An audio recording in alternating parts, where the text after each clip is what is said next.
So yesterday on stream, I got one single comment, but one single comment stands out, especially when you're a small creator like I am. I read all the comments, I see it. And this was the comment that I wanted to deconstruct with you. And I want to thank this person for saying what they did because it created this segment here, which I think will be very, very important. And I think we'll learn a lot today. So no shade to this person and no shade to any of the comments I'll go over today. I'll go over two specifically, but I want you guys to know I am trying to do philosophy. I am trying to introspect and deconstruct. I am trying to, become a less worse person. I am trying to become a better version of myself. I am here to have a conversation that challenges us. And I'm trying to make it clear that I really do think we all live in bubbles. So when I say crush and you say crush, there's a possibility we are not saying the same thing, right? For some of my commenters, they're like, Brittany, I just don't get your crush thing. And for other people, they're like, oh my God, thank you. I've been thinking this too. They feel so validated and seen. It is okay that we live in different bubbles where crushes mean different things, right? I would not assume that if a conservative came into my chat that they would agree with me on my positioning. I think the assumption here is that if we're all progressive, we should agree, but that's not true. Progressives disagree plenty. So if you are still progressive in a different bubble than I am, maybe you disagree with me for lots of reasons. A reminder that my special interest, my hobby, my free time, all of my time during the day is basically spent thinking and deconstructing and taking notes and reading and listening and conversing with people in my life about these concepts and ideas. Almost every single stream I do, I end up talking to my sister about, or my partner about, or friends about. Because it's not the stream I'm not talking to them about work. I'm talking to them about the ideas, right? These are philosophical ideas. This is our chance, our opportunity to ask ourselves, what is love? What is hate? What is shyness? What is XYZ, right? So, there is going to be a miscommunication naturally. On top of that, I am autistic. I am blunt. I am Toph. I am Bulma. I am Chi-Chi. I am a woman who ends her sentences in a period. I am somebody who naturally men and women statistically do not like. They have done studies on this, and my personality type is the least liked personality type amongst all genders. It is because I am aggressive. I end my sentences with a period. I'm happy to be wrong, but my tone is just people read into it so heavily when nothing is there. I am not a mean person. There's nothing mean in my thoughts, but I understand and I fully accept that I will work. This is my goal for myself as a creator, especially, is to work on the way that I speak because I don't want people to think I'm mean because that's not what I'm trying to do here. But it is a part of learning to mask correctly and or learning to accept that in a professional setting, I do have to work very hard to not be relaxed because I think that's what kind of keeps professionalism working, I guess.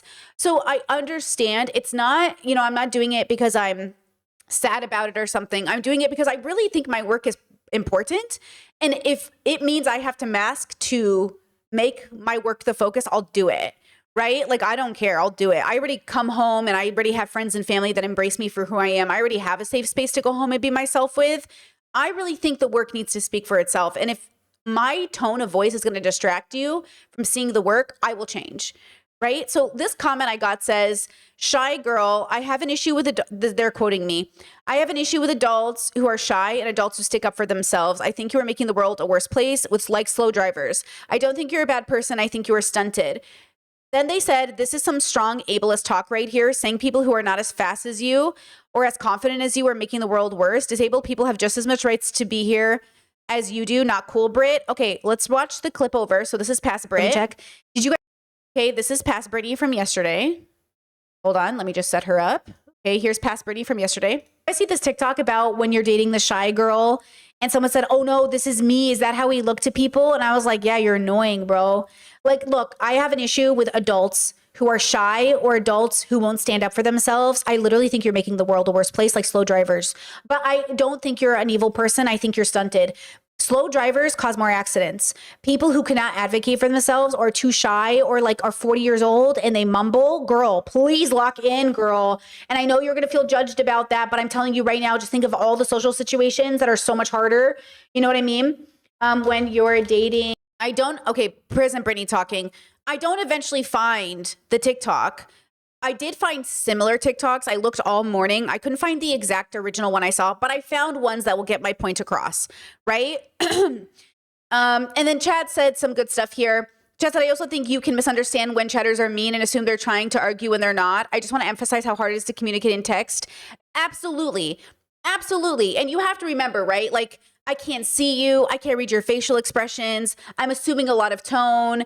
And that's why people also have to, like, it's weird because like grammar allows us to convey emotion, but none of us are learning the same grammar either. So when I learned grammar, punctuation communicated tone. But because the internet doesn't use a lot of like grammar tools, I think sometimes we all use different ones. That's why I love emojis. Like emojis kind of help, convey tone when text isn't enough on the internet.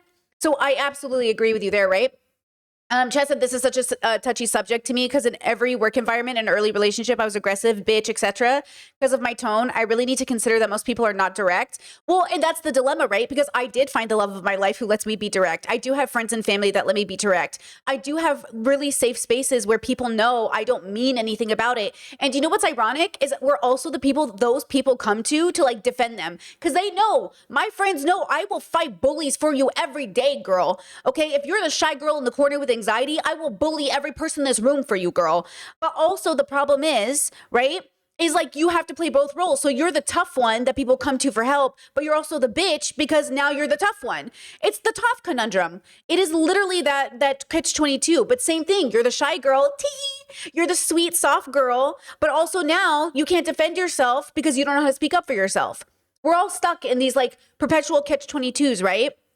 Not to mention, I'll get into it, how patriarchy absolutely trains shyness into women as a sort of good perk or personality trait of submissiveness. So just a reminder that I aggressively embraced non-shyness as a way to absolutely reject patriarchy in my life. I always saw it as a compliment when people would say, you're so aggressive. I was like, thank you. Because no man will tell me what to do. You know what I mean? So I absolutely embrace my personality as a statement against patriarchy. Because every time a man tells me I'm too aggressive, thank you. Every time a man says I speak too much, thank you. So that's what I'm saying. Like, that's what I'm ultimately going to be saying when I'm having these conversations around shyness, that shyness and the extreme level is the extreme version of Andrew Tate's bluntness or aggressiveness. We want to be somewhere in the middle. We want to know when to be confident and aggressive and know when it's okay to be shy, right? But we don't want to weaponize it. We don't want to become burdens. We don't want to be somebody who ruins the vibe in the room because you're too blunt and aggressive or you're too shy and you make people feel like you're not having fun. Like, you want to find balance. And I need to work on this. My Discord just had the conversation too, where people were like, damn, sometimes I think the way I speak makes people think I'm like basically more rude than I am. And I was like, I think people think I'm meaner than I am. Like, that's why we all have to work on it. Right? Okay. So then I got this comment said, I'm really not understanding your weirdness. See, here's the judgment. Your weirdness with crushes. I get it. I'm the weird one, right? And I'm saying there's something here. The judgment is I feel judged for having a crush. So Brittany must be the weirdo because in my bubble, crushes are fine. And I'm explaining to you, I will always be the weirdo if I'm challenging the status quo. If it is normal for the world to have crushes, and I ask, why do we have crushes? Maybe the conclusion will be that crushes make sense and they're really healthy and they're great. But how would we know that unless we ask the question? We are taking it for granted that it's in our normal social expectation. And I'm saying, hey, why do we just talk? Why are we? And then, by the way, lots of people in my comment sections absolutely understood what I was saying. They're like, oh my God, I used to be that guy. Or, oh my God, like that, I just had a conversation with my friend about this. And I was like, yeah, like in my bubble, when I'm specifically giving examples, when I'm showing you content, when I'm literally making it clear what I'm talking about, and then you're like, I don't get it.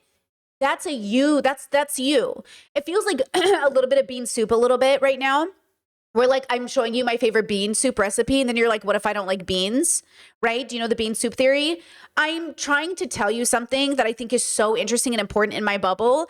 And you're like, I don't get it. And I'm like, you don't have to get it. It's not for you, right? But that's okay. Okay, so then they go on to say, I'm also autistic, which we love, diagnosed, and I understand what a crush is. Are they saying I don't know what a crush is? It's what you call liking someone but not fully knowing them. It's acknowledging that you don't fully know them enough to like them, but you have decided you like who you assume they are. It's just, quote, human, or quote, it's just ... human, not liking the condescension. So now I'm condescending. So now it's like, oh, Brittany's being condescending. But you made my point for me, so you understand what I'm saying. I take issue with liking somebody before you know them.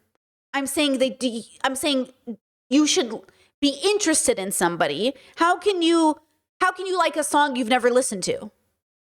I'm saying, do you want to listen to the song first before you like them? Do you know what I'm saying? I'm just saying, like, don't you think it would be better? Don't you want to ask yourself a question about, like, why do I do this? Why do I say I love this food I've never had?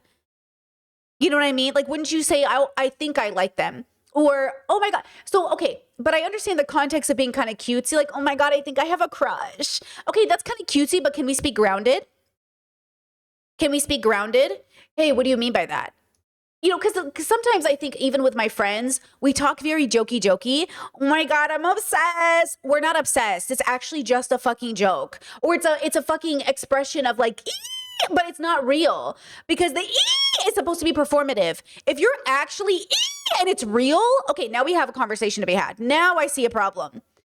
The cutiness of it is that it's not real.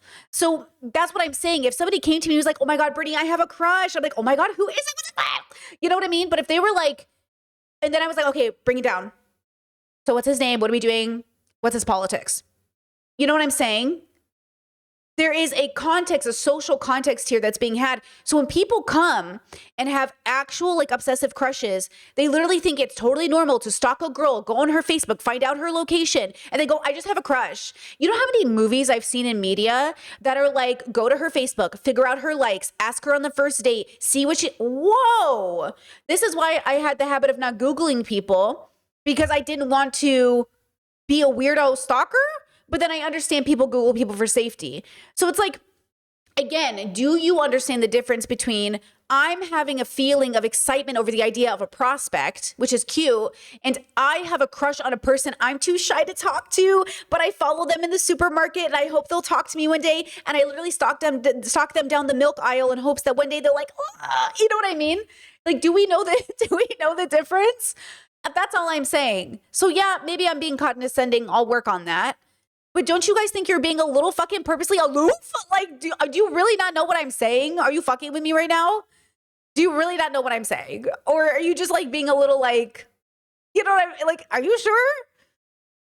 You know what I mean? Like, you know what I mean? I get it. Now, I also want to say there is a difference between being 16, which I don't think 16-year-olds are watching me according to my analytics, and being in your 30s. My average viewership is late 20s, mid 20s to all the way till 40s. So in some 50s. But I'm assuming the reason you like my content is like you're trying to better yourself and to ask yourself, why do I do that thing?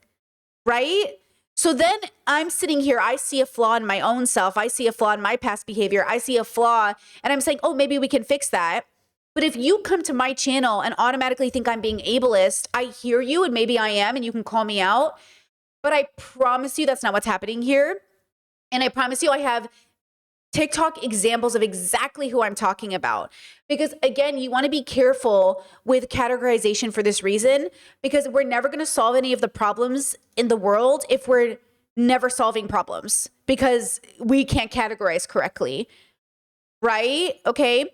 So yeah, Chad says, I mean, the commenter trying to qualify the fact that the crush on people by saying it's human is hilarious. A lot of human things are extremely dangerous and unhealthy.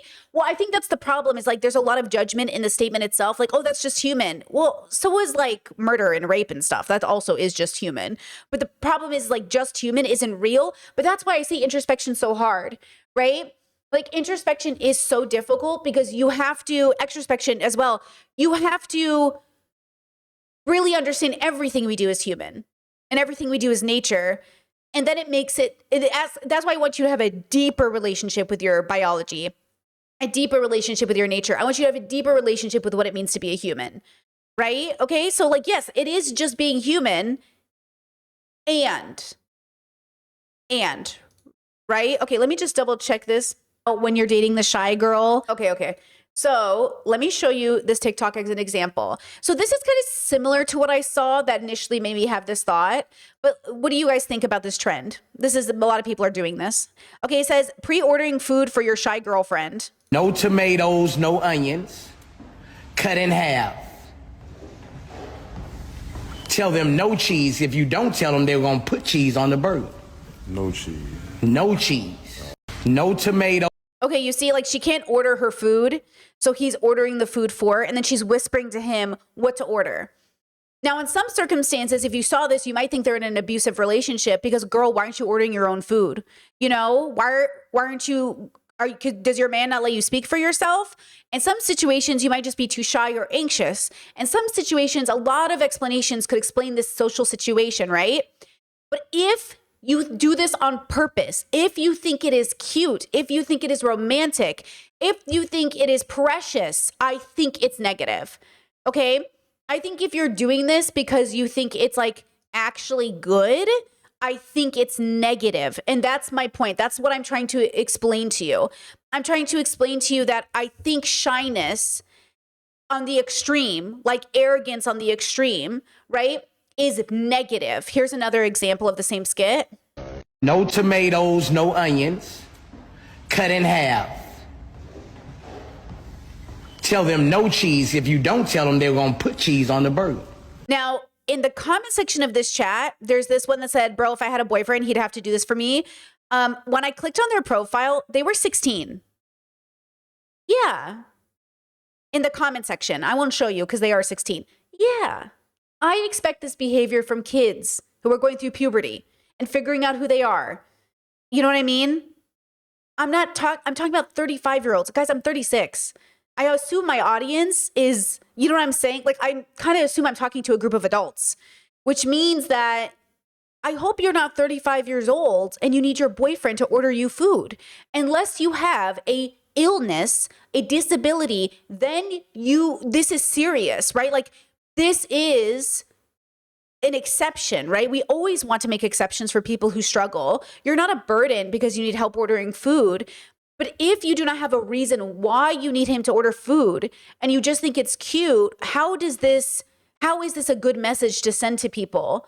That we want people, especially since patriarchy weaponized shyness and this type of dynamic for possible insidious reasons, don't you think it's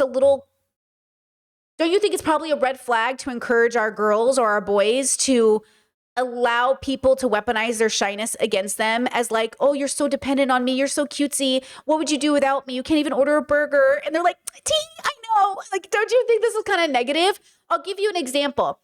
There is a whole bubble of how to date a shy girl, how to get a shy girl, how to date a shy boy. Let me show you an example.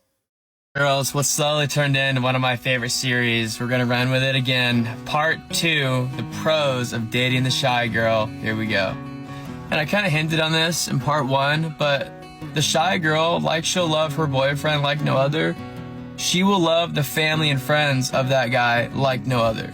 Her kindness level to them will be 10 out of 10. She will give them the benefit of the doubt. Even if they're not the greatest people, she will try to see the positive in the because they're people pleasers. Because they're, just like Chad said earlier, there is a bubble of people pleasers that Chad said red flag, overlap with shyness. And boys think it's cute. Men weaponize it against you. Your shyness can be weaponized against you, and you might be playing into it because you think it's kind of codependent cute. And I'm saying you can be shy and it's fine, or you can be shy and it's toxic. There's a toxicity to shyness, okay? Like, look, I have anxiety. I've been diagnosed with anxiety, and I am not shy. Not all shyness is anxiety, right? Shyness is also performative through patriarchy. They teach girls to be shy. Keep it hidden. Don't tell him all your secrets. Be a little you know? So you have to be very careful when we have these conversations that there is something very serious about women who are not, men who are not even, right? And oh, by the way, boys who are naturally shy or little boys are called gay or slurs because they are too shy. So I don't want to do that either. I'm saying, do you know the difference? Are you performing shy? Are you weaponizing shy? Are you becoming basically codependent because of shy? Are you afraid to speak up because you're afraid of hurting people's feelings and standing up for yourself? And then shyness is your personality, right? All these things, that's what introspection deconstruction is, deconstruct it. Okay, that's what I'm saying. That's why I equated it to slow drivers. Because slow drivers, right, they do statistically cause more accidents, but there's a reason for that. It ruins the flow of traffic. People are confused. It makes it look like you're kind of drunk or slowing down. You're not a bad person, but bro, get it together. Okay? Get it together, because you're literally causing more problems. But it's not you're not a bad person. Meaning like, hey, I don't know what's going on, but you're really like, hello? Okay, same thing with being shy. Like if I was a waiter or waitress, and also, again, this is just very uncomfortable in general. It's a comfortable social situation. But if I saw a girl who couldn't order her own food, I might be like, hey girl, you okay?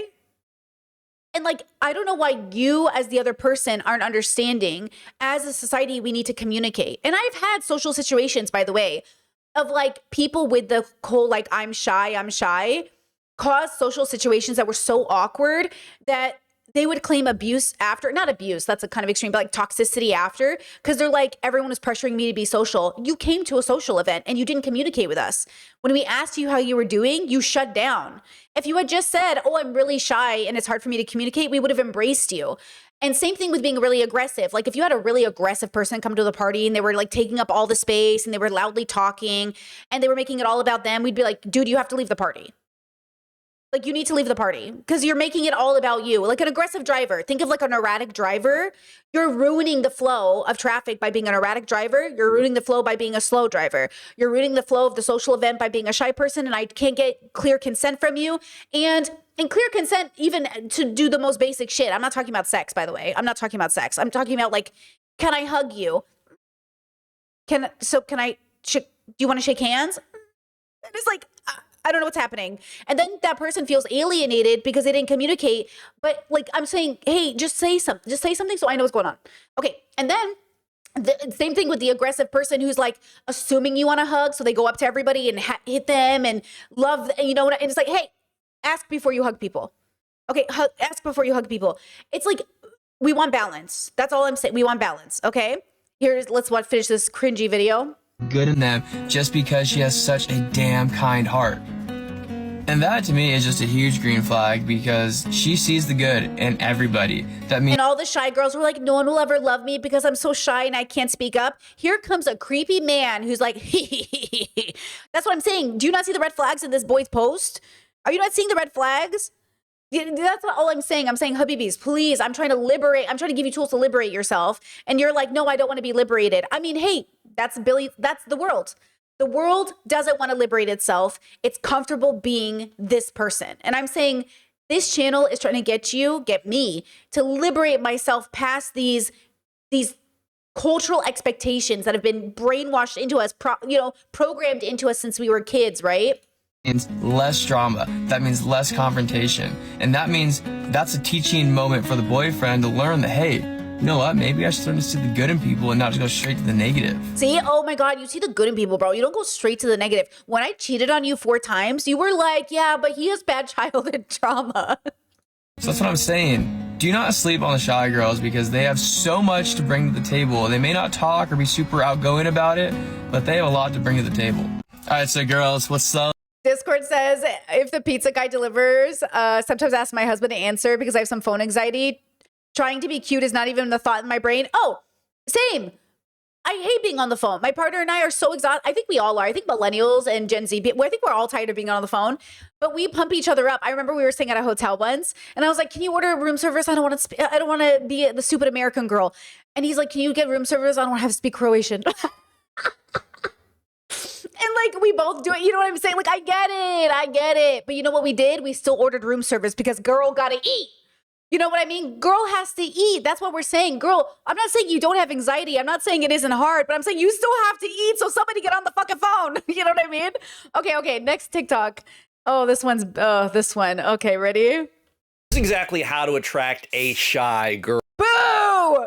What do you mean? Guys, does this content not feel predatory? The best way to attract a shy girl. Ew. Girl. Do not feel like you have to match her level of shyness. In fact, when I sense that a girl is shy, I'll talk even more. I'll talk even louder. I'll poke her and challenge her and tease her even harder. I'll just keep talking her ear off even longer and give her additional time to get comfortable with me. Is this AI? Now, what most guys get wrong with shy girls is that they start to mimic her own shy behaviors. The shy girl's voice is very quiet and it's soft, so the man goes quiet and soft to match her. The shy girl, she doesn't say very much, and the guy in response doesn't do much to keep the conversation going either. Mimicking the shy girl's energy and vocal tonality, that is a huge mistake, guys. Rather, go in the opposite direction. You want to be the opposite of shy. When you're talking to a shy girl, you want to be Okay, boo.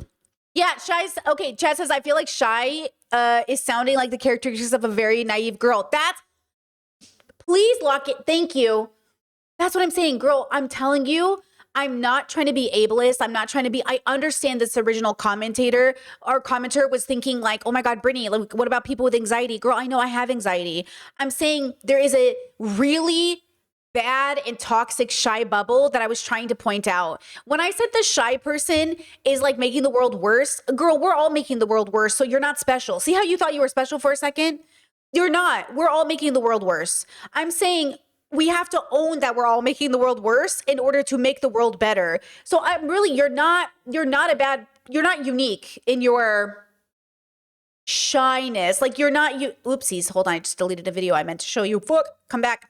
You're not unique in it. Sometimes I do think I've prefaced my content enough for people to understand that I think we're all bad, but sometimes, and that we're all good. But sometimes I do think like people forget that context, or maybe they're just coming across my video so they don't understand. And then they go, oh my God, like Brittany hates me. Girl, I don't hate you. I don't even know you. But also I don't hate you, girl. Like I said, I will defend my shy girlies to the T, but also like, there are people playing it up. Like there are people weaponizing it. There are people using manipulation tactics. There are people literally training little girls and little boys, or specifically little girls, to be shy, to like, to come across as like virginal, right? Okay, here's a skit about a shy boy. It's been going so good. This is really important. This one is like really important. Watch this. Yeah, my semester's been going so good. What are you doing? Sorry, I'm really shy. Well, you don't have to be nervous. Yeah, well, do you like find it cute when guys are shy? I guess I haven't really thought about that. Well, thanks for going on this date with me anyways. It was so scary asking you. Really? You didn't seem that nervous to ask me. Well, that was because I was with my friends.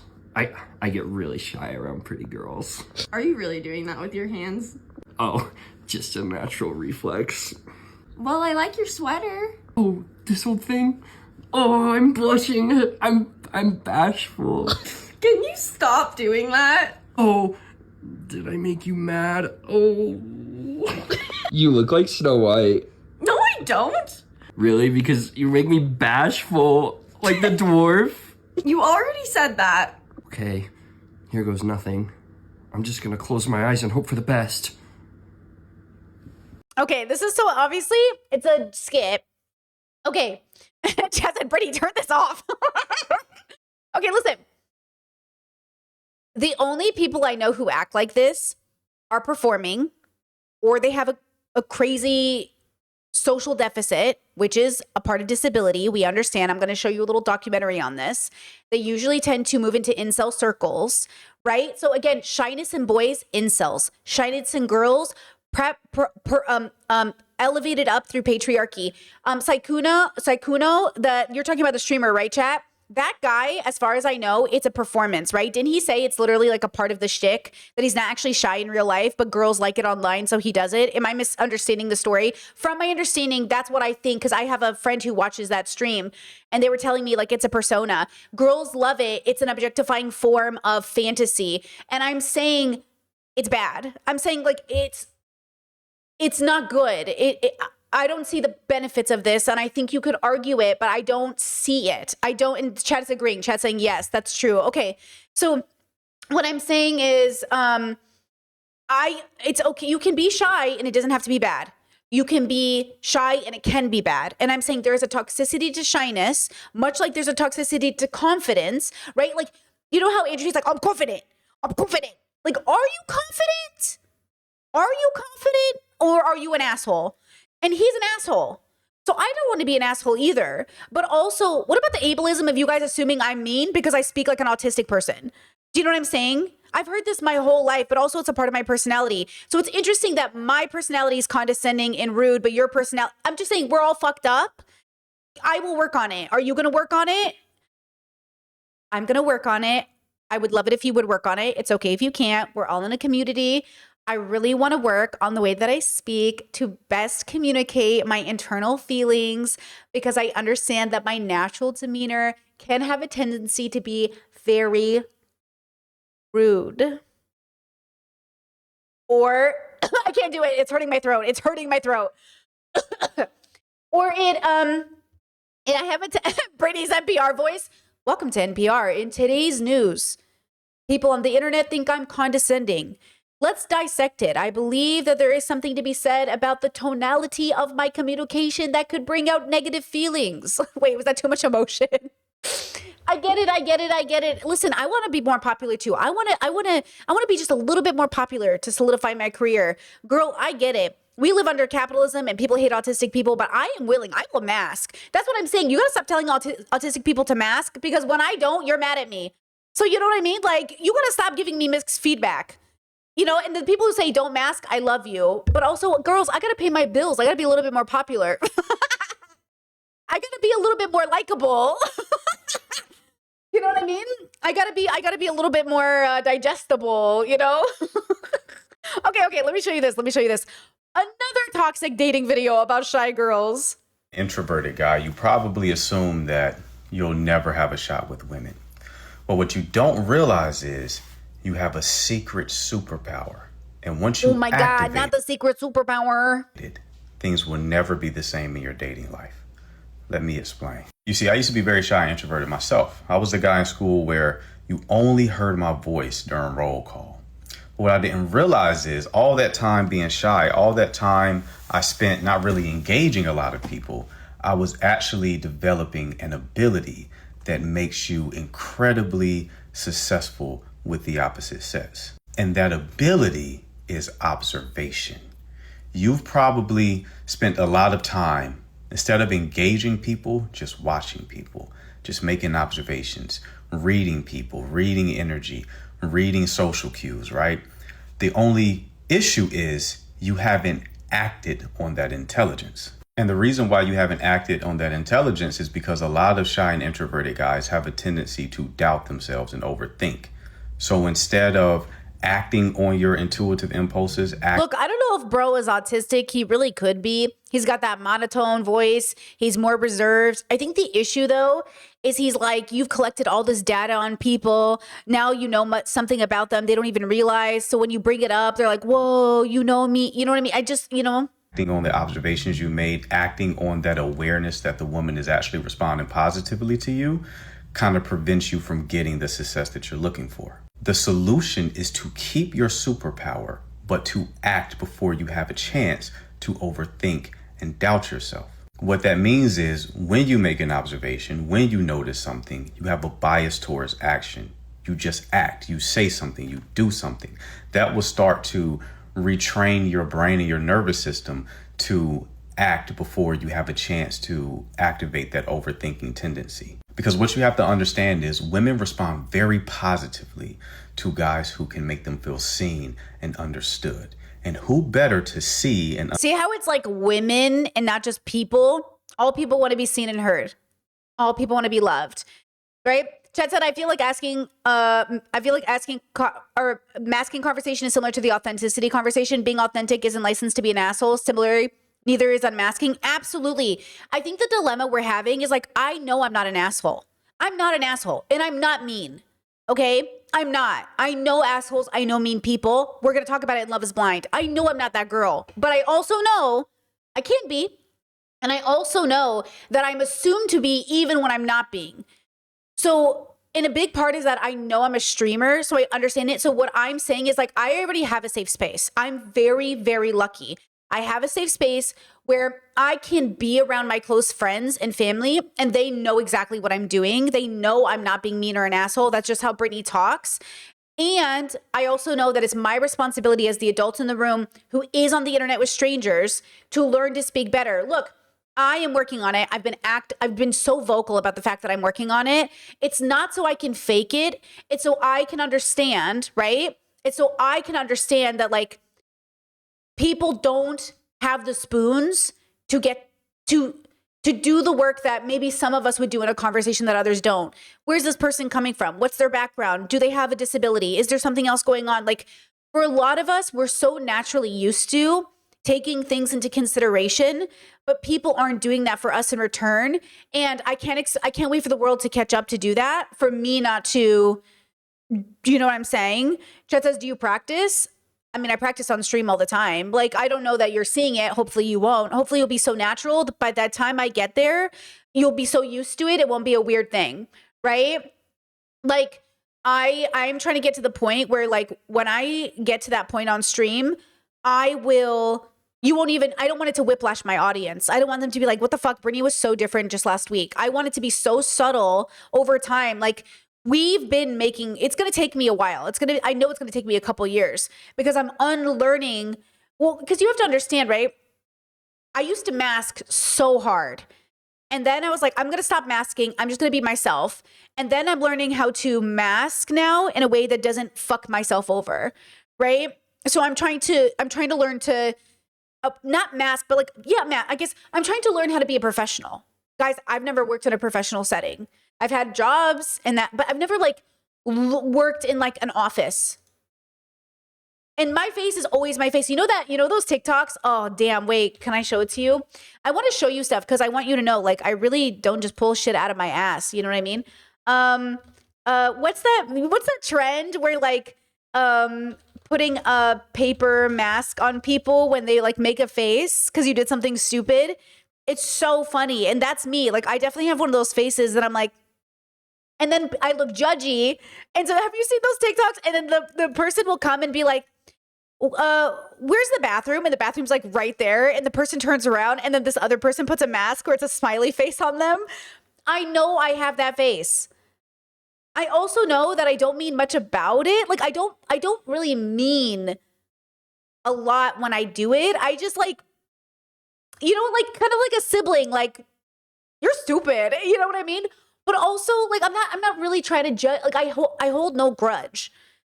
But people can be like, oh my God, you're so mean. Listen, I go through 2 stages of like heavy emotional labor, but then I get burnt out. Oh my gosh, it's totally okay. The bathroom's right there. Oh my God, thank you. You're welcome. You know, I can do that too. I can be that Brittany too. It's just, it takes more spoons, but I can be her. But then when I'm her for too long, people see this version and they're like, oh my God, are you like manipulating me? Are you like a bad person? And I'm like, no, I'm tired. I'm gonna cry. I'm so you know what I mean? I'm tired because now I don't know which Brittany to bring. And this is the autism of it all. This is the autism of it all. You know what I mean? And so that's all I'm trying to say is I'm trying to say like, and society doesn't know they're pulling us in different directions. You know what I mean? Like, society is really pulling us in different directions. And so I'm trying to figure out, how do I show up in a way? Because the dream of streaming, the illusion of streaming was that it was a job where you could be yourself. But that's obviously not true because, it's obviously not really true, right? Like, you know what I'm saying? Okay, so you guys get it. One more video and then I'll show you something that I really want to show. Yeah, I'll show you something that I really think is going to be interesting. Okay, so here's one more example. This is Dr. K. Oh, hold on, it's muted. Oh, hello. Shyness. It's hello. Rebooting. Oftentimes the problem with shyness is not the shyness, it's the lack of confidence. So someone who is not confident and shy will stay in the corner. Whereas someone who is confident and shy, like, I don't care to speak to or get to know people. It's not for me. And you guys may say, but that's weird. Aren't you a psychiatrist? And like, don't you get to know? I love to get to know people in that way, but I detest small talk. At a party, like, I don't want to hang out with any of these people. But if you're confident, you can. So then what ends up happening is I'd say that you need to work on your confidence and don't try to fix the shyness. It's a personality characteristic. You don't need to fix that. You need to fix the confidence. So it's not that you should be less shy. It is that you should have the control over yourself to where if you are put in a situation that requires interaction with other human beings, you can do so with full skill and effort. You should not be controlled by your shyness. And that usually involves confidence. Oftentimes Yeah, I think there's something about that. Again, you're not bad if you're shy. You're not bad if you're confident. But either of those in the extremes can be weaponized. Example, what if I need, the stigma of men being shy about buying tampons for their wife? It's embarrassing to them. They get really shy. They get nervous. They get sweaty. Is that not fucking annoying to you? Do you not think that is so fucking annoying that I am bleeding out of my fucking vagina and you can't go to a Ralph's and get me tampons? Do you not think that is absolutely something men should work on? Okay, same thing with everybody else, no matter their gender. If your shyness is crippling, if it is literally causing you to feel embarrassed to ask for tampons, you are not reliable. You need to work on it. That's all I'm saying. I'm saying, don't you think it's really fucking annoying when people can't be reliable? Okay, or they're so arrogant that they won't ask for help either. Oh, I'm not going to ask for directions. Oh my God, just ask for directions. I'm confident. I don't need You're not confident, bro. You're literally like wasting everyone. Ask for directions. It's like, I'm asking you to communicate. I'm saying the toxicity of shyness is similar to the toxicity of arrogance. It limits you from communicating and advocating for yourself. Hey, I need directions. Can you get me can you help me? Or, hey, I know this is so embarrassing, but I just shit myself. Can you help me? It's like, or hey, this is so embarrassing, but like, it's like, I know, I get it. I hear you. I'm really never trying to say that. I'm never trying to say you are bad.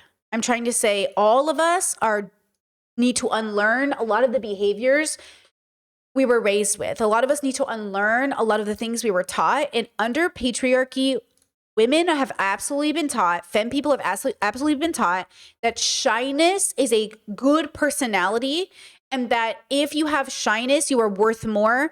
And it also makes sense that teenagers and young people might experience crippling shyness or arrogance. It's like a 15-year-old boy who like walks into the classroom, be like, what up, teach? Yeah, he's like young and trying to figure it out. I have a lot more patience. I'm not going to have as much patience if you're 30. I'm not going to have as much patience if you're 35.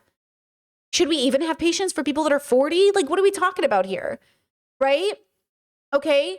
So when we have these conversations, I just think there should be some awareness that we all do come from different bubbles.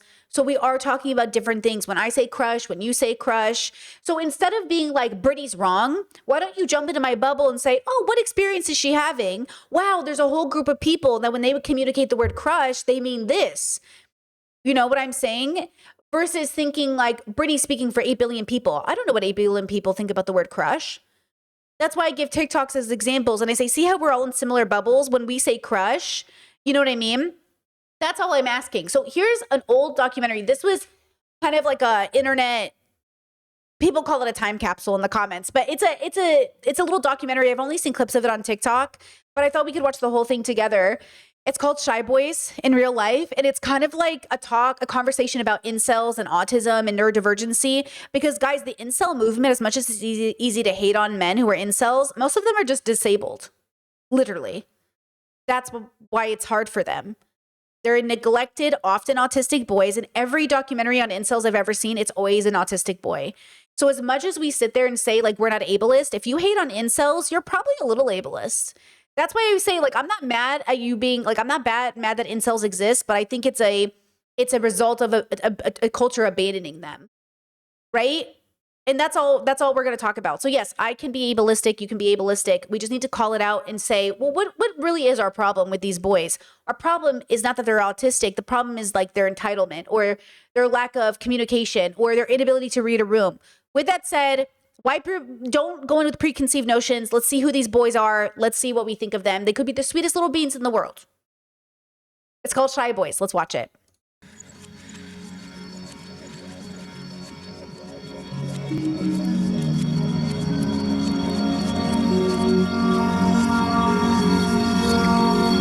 happen eventually, and I'm just frustrated that it hasn't happened yet. I've never kissed a girl. I haven't gotten anything. Losing it at 17 and then going like 10 years before doing it again, I think that's pretty, that's not normal. Just to reassure that person, I know a girl who had sex like once and then had sex again like 10 years later and realized she was ace and realized like, oh, this whole time I never cared about sex very much. And now I have a reason for it. Versus I think what he's saying is she felt weird about it because she thought, why don't I want sex? And then he probably feels weird about it because he does want sex. But do you even want sex? Hear me out. Hear me out. Have you even sat with yourself and asked yourself, do I even want sex?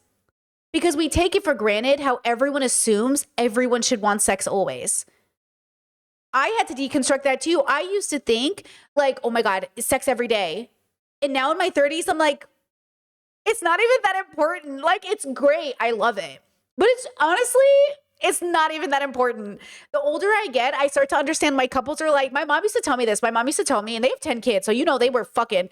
But my mom would say, I asked her one time, I was like, do you and dad still? And she was like, first of all, don't ask me that question. And second of all, as you get older, Batsy, okay, like sex, it's not even the focus. And I used to think as a young person that was such a red flag. And now as I get older, I was like, I kind of get it. I kind of get it. Like, I kind of get what she really means is intimacy. You know what I mean? What you really mean is like being confident and reliable. And like sex is such a reductive way of talking about intimacy too. Because there's only one version of sex people think about. What about all the other versions of intimacy that exist? You know what I mean? Tess says, why did you ask that question? Because I am a curious girly. Okay, I am a curious girly. That's why I asked. And also, I'm not shy about the fact that my parents are having sex. They had 10 kids. Okay?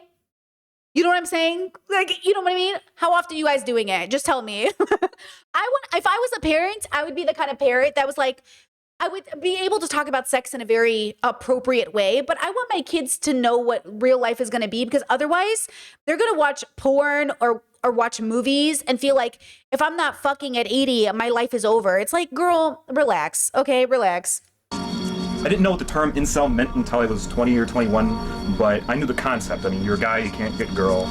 It's pretty simple.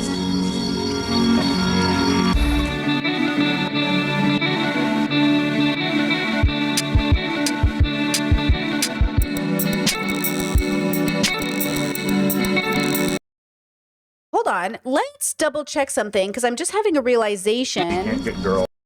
Hold on. Let's look at this website that they promoted, because incel was actually created by a lesbian who was trying to express in the 90s how difficult it was to find partners given homophobia. And they had to rebrand from incel to something else. And I wasn't sure if maybe Love Shy was the rebrand or not. What is Love Shy? Love Shy. Do you guys know this bubble?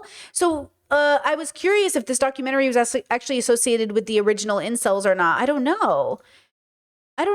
Let's see. Maybe not. The website doesn't seem to exist, at least that I can see. It's pretty simple.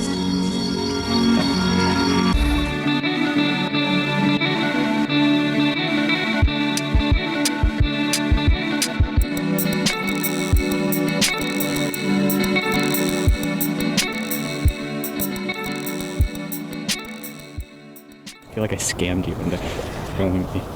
Like, why would anyone want to film my life? It's so boring. This is Michael. I'd like to drive around or walk around and just take pictures of like just anything. Oh, he's the owner of Shy Love. Okay. One thing I'm not a fan of is just going out and meeting new people. I kind of despise that. I don't know about how the term love shy is a great term or anything, but it does describe a specific problem that I think there isn't any other term for.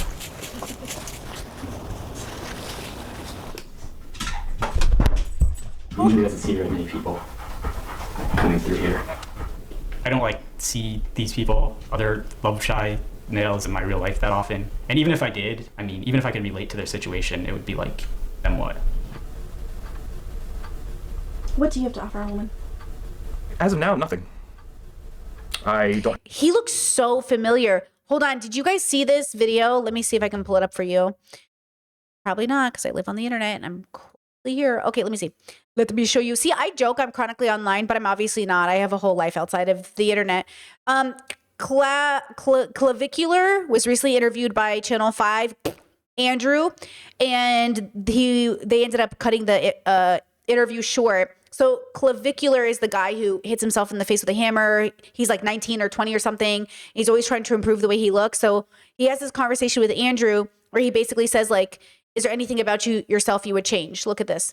You know what I mean? Telling It's me like, what to, you're trying I'm to get telling me you to- what to ask. So when you wake up every single morning and you take a look in the mirror, you're 100% satisfied with every single thing. Is that what you're telling me? Yeah, more or less. Okay, dude. All right. Well,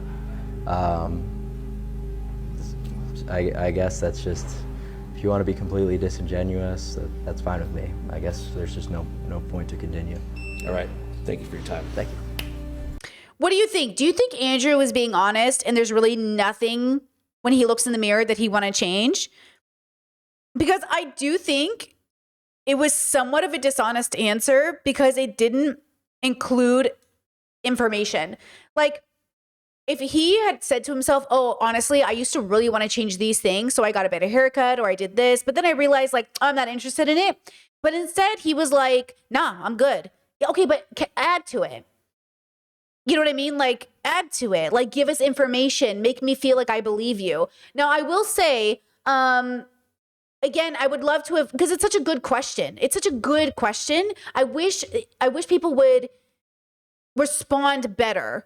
You know what I mean? Like, I wish people would actually have the conversation, because obviously, like, if I look in the mirror and I would change something, yeah, my teeth. Next. Yeah, the gaps in my teeth. Next. Like, I already know that. That's it. That's the only thing when I look in the mirror that I would change. I love everything. Everything else is where I want it to be. I'm so happy with my skincare right now. I'm so happy with everything on my face. My teeth. Next. Andrew not being able to say, oh, there's nothing on my face. Really?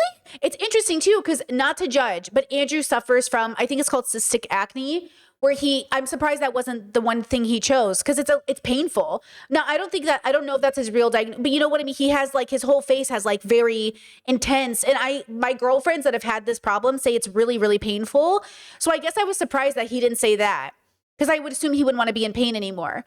So maybe that's why clavicular is like nothing. There's nothing about you you'd want to change. That's why it feels a little bit dishonest, right? I think that's what it's called. He might just have really bad acne, but you know what I'm saying? So that's why I'm always wondering when people give these answers, or why people think it's, like, not real. Now, clavicular, what I would ask clavicular is, like, how insecure are you? Because I do think there is a type of insecurity clavicular needs to have in order to do what he's doing. And something deeply insecure about clavicular also makes his values pretty weak, right? But he's a kid. You know what I mean? So I also don't expect much of him. He's still, like, kind of a baby. But also his morals and ethics need to be called into question as he is making money, spouting, like, pseudoscience and possibly hurting people down the road for something he thinks is so smart, but how's he going to feel about it in 10 years, right? So I get it. But I think sometimes when we have these conversations, I think it's really hard to face ourselves because we don't want to seem weak, or we don't want to seem like we don't have it together. And I think that's why that answer of, like, no, I don't want to change anything feels a little bit like, you know, not that you have to have something you want to change. But if you don't have something you want to change, I bet you'll have a reason why, because we're all raised under the same bullshit pressure society.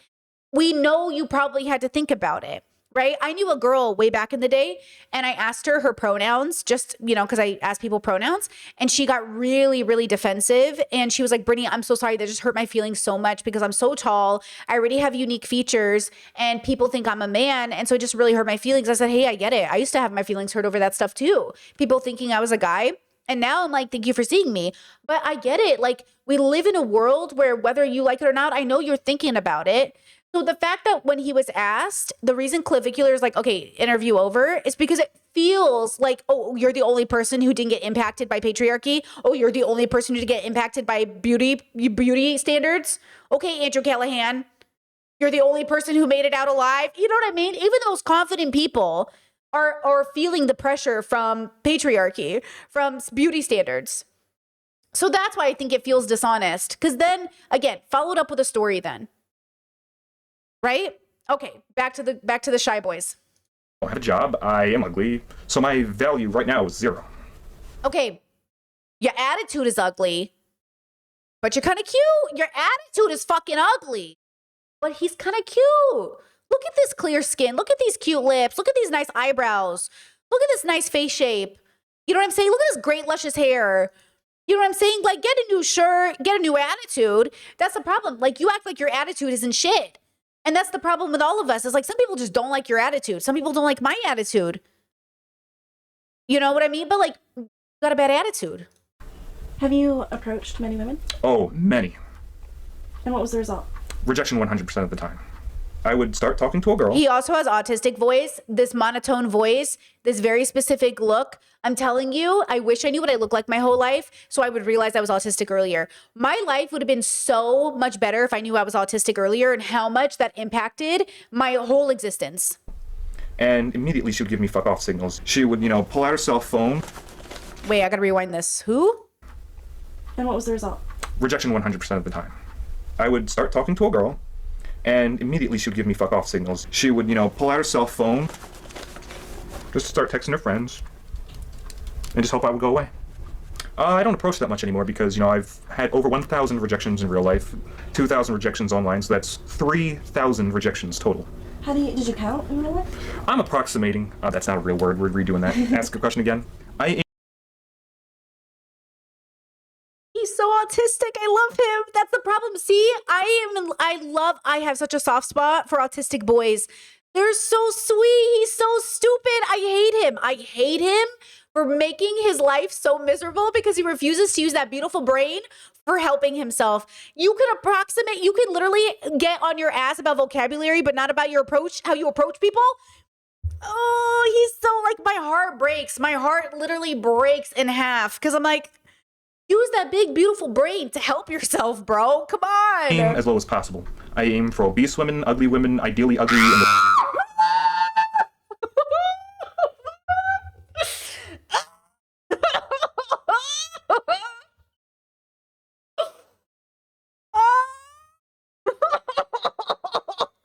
Obese. Question again. I aim as low as possible. I aim for obese women, ideally ugly and obese. I aim for the bottom of the barrel because, I realize that I'm ugly. Pretty boys get women, like your sound guy. And just turn it to him, he's like, yeah. Turn to him, and see, he gets women because, see, I knew the moment I looked at him that he's not incel. I'm jealous.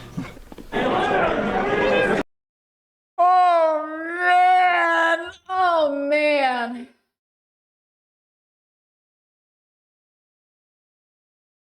You know what I'm saying? I'm saying, Habibi, please. I feel like screaming for the pain, the unnecessary. This is what I'm saying, Habibis. I said this the other day and I do not feel bad about it. If this was my child, I'd be like, sit down. We're going to fucking camp. Like, sit down. I'm going to take you through it. We're getting you new hair, new clothes. We're going to teach you how to be a person because holy fuck, what was that? And why do you even have these beliefs? Who taught you this? Who raised you? You know what I'm saying? That was fucking crazy. That's what I'm saying. You can't act like this. You can't talk like this. You can't talk about people like this. Okay? We need to do something. There needs to be intervention. So when I say society has to do something about this, we have to as a culture absolutely say absolutely not. You cannot act like this you can't treat people like this. Oh my God, my heart. Please, I'm begging parents, stop bringing kids into the world. You're not going to help. I'm telling you right now, his parents, zero help, okay? All right, this is GenericCon. It is, in fact, a generic convention. It's the only time during the year when I can totally geek out and nobody notices. Have either of you heard of love shyness before this? Damn. Okay, first of all, Chad says my brother's in his 40s and my dad is realizing that like he just left him to the internet and this is what happened. Yeah. Yeah. Like this is what I'm saying. It is society. It's a cultural neglect of boys and we are really seeing it in real time take over. You need to talk to your sons. You need to exhibit better values. You know what I mean? You need to intervene. Do something. Actually, I haven't. To be perfectly honest, I had no idea. When I was in high school, I wasn't the most popular guy until the end of the years, and at that point, no girls really were interested in me. Okay, look, his cute little Boston lisp, his cute little talking. Yeah, this isn't exactly what is in romantic films. You know, there's no romantic films with this particular voice, with this particular lisp, with this particular look. That doesn't mean there aren't people who won't find that attractive or won't think it's cute or won't have a thing with it. But we have to raise people not centering their sense of themness on being partnered. Men need to deconstruct the value of who they are by how many partners they have. Your value does not come from being partnered. Your value does not come from being partnered. Everybody has to realize this. And I know you're going to say easier said than done, Brittany. You've been dating since you were 14. I get it. But I've also been, and this is the thing that I learned growing up. This is my autism. I learned that girls don't approach, so I started approaching. So I don't mind a shy boy girl because I'm going to ask you out. I am the girl that asks out shy people, but I also expect you to be shy confident. I will date a shy confident person. I will not date an insecure person. Your insecurity will destroy this marriage. It's okay to have insecurities, but your identity cannot be insecure. You cannot be an insecure person. You will become possibly a violent incel. That's the problem. Insecurity is universal, but not everyone's relationship with insecurity is universal. Some people turn out to be school shooters because they're so insecure. Do you get what I'm saying? In college, I spent 2 years in a 2-year school where nobody really hung out, and by the time I went into the 4-year school, everybody hooked up. And then the job came. I started the same day as a girl that I really wasn't interested in. Okay, chat says lips are cute, but are they cute because you're infantilizing them? Because a lot of people don't want to feel like, oh my God, you're so cute. Look at your cute little lisp. Not everyone likes that. So I think that's, because I agree. I think lips are, I think they're kind of neutral, actually. I don't know if I think anything about them. Actually, I think they're kind of neutral for me. But I can see why maybe men raised under patriarchy don't want to be like cute and adorable. That's also something that you have to deconstruct. Do we think they're cute and adorable because they're like, oh my God, you're so cute? Like, that's the other part of infantilization that I think is important when it comes to shyness too. Are you cute and adorable because you're shy and you can't advocate for yourself like a baby? Or are you cute because you're shy because, like, why are you cute? Why is it cute? You know what I mean? I think I'm neutral to a lisp. I don't really care. I don't think it matters to me if you have one or not. But I think the person you're with is cute no matter what they do, really. But sometimes we put something to the cuteness, which I think causes the objectification problem. You're so cute and docile. I love Asian women. Do you know what I'm saying? Like, what does being Asian have to do with anything? Asian girls are so submissive. Like, do you know what I'm saying? Instead of just saying, oh, I love my partner. I love everything about them. Everything about them is cute. We put traits on people and then date people for their traits instead of dating people who happen to have those traits. Does that make sense? 3 months in, I started to get interested in her, and she was interested in me. Except when I got interested in her, she stopped being interested in me. And because of this whole lack of experience and naivete, I spent the next year and a half pining for her, unknowingly. This is a crush. See, he's talking about like a desire, pining for her. I have a crush on her. And this is why I say, like, I do appreciate my brain, because when somebody's not interested in me for friendship or for romantic, my brain just shuts it off. Like, once I am rejected, my brain goes, okay, because I see it as a consent thing. My brain just auto filters it in and goes, yeah, good. Now, the problem is on the other side, people don't believe you. People don't believe that you don't care that you were rejected because they're so impacted by rejection. But I think I think we could do the work. I think it's about having like a relationship with your biological experience that does allow you to literally say like, oh yeah, I respect that. Cool. Next. But I think it's hard because I think you have to work on it, right? And then after that, I just kind of went with the flow, and whatever happened, happened, so. Okay, go with the flow is good, I think. Maybe, yeah. Oh, we're getting into the forum now. It's a place to vent. I mean, it's just a place to socialize with other incels who suffer from the same problem I do. It's a place where, people will go put things that are like completely hidden from most other places. Oh, 2010. I was hoping for a date. Okay, 2010. So this is around 2010. Okay. Yeah, I was wondering when this was going on. It seems older. There's a lot of negative emotions that you can see there. There's a lot of depression, a lot of anger, a lot of hopelessness. I think the general consensus... Wait, they mentioned Croatia? Did I miss it? Wait, did I miss it? From most other places. There's a lot of... Croatian government must find me a girlfriend! Oh my God, Croatia mentioned! Dobar dan, bok bok. Oh my God, shut up. You guys saw it before I did. Negative emotions that you can see there. There's a lot of depression, a lot of anger, a lot of hopelessness. I think the general consensus, though, is that the posters who are more controversial don't really fall under the love shy umbrella. Like, they would fall under something called incel. The two terms aren't synonymous. Occasionally, you can have a guy that isn't ugly and might not be able to get girls. Because Is this not, do we not know this man? Is he not somebody that got interviewed on Jubilee or something? Does he not look so fucking familiar to you guys? Does anybody recognize him? You know who he looks like? There is a guy, I think he looks exactly and sounds exactly like, but it might be a different guy. There was an interview and he had his hair and it was like a white background. I swear he's this either a very similar doppelganger or the guy. As you know, he just never approaches. They almost like they're the opposite of love shy, whereas like they approach all kinds of women and always get rejected. There are just so many different personalities on there, and a lot of times our personalities collide. That's why there's so many flame wars, but it's all in good humor most of the time. For a supposed support forum, it tends to... Oh, maybe, actually, my bad. Wait. Maybe I'm actually confusing him with another incel. My bad. I think I'm... Wait, no. I think I'm wrong. Okay, my bad. I think it looked like, I think he kind of reminded me of this guy because but I think this is, if you could summarize your opinion. This is obviously not him, but like, I think I was confusing him with maybe this guy. I really am face blind, but this kind of aesthetic, but I swear he looks so familiar. No, you know what it is too? You know that YouTuber, President Sunday? He has the same voice. He has the same, voice that other guy has. You know who I'm talking about? You know who President Sunday is? He hates me, which, ditto. But like, it's autism on autism crime. We're both autistic people who don't like each other, but he has the same incel accent. He has the same autistic accent. Sometimes have the opposite effect more than it probably should, I think.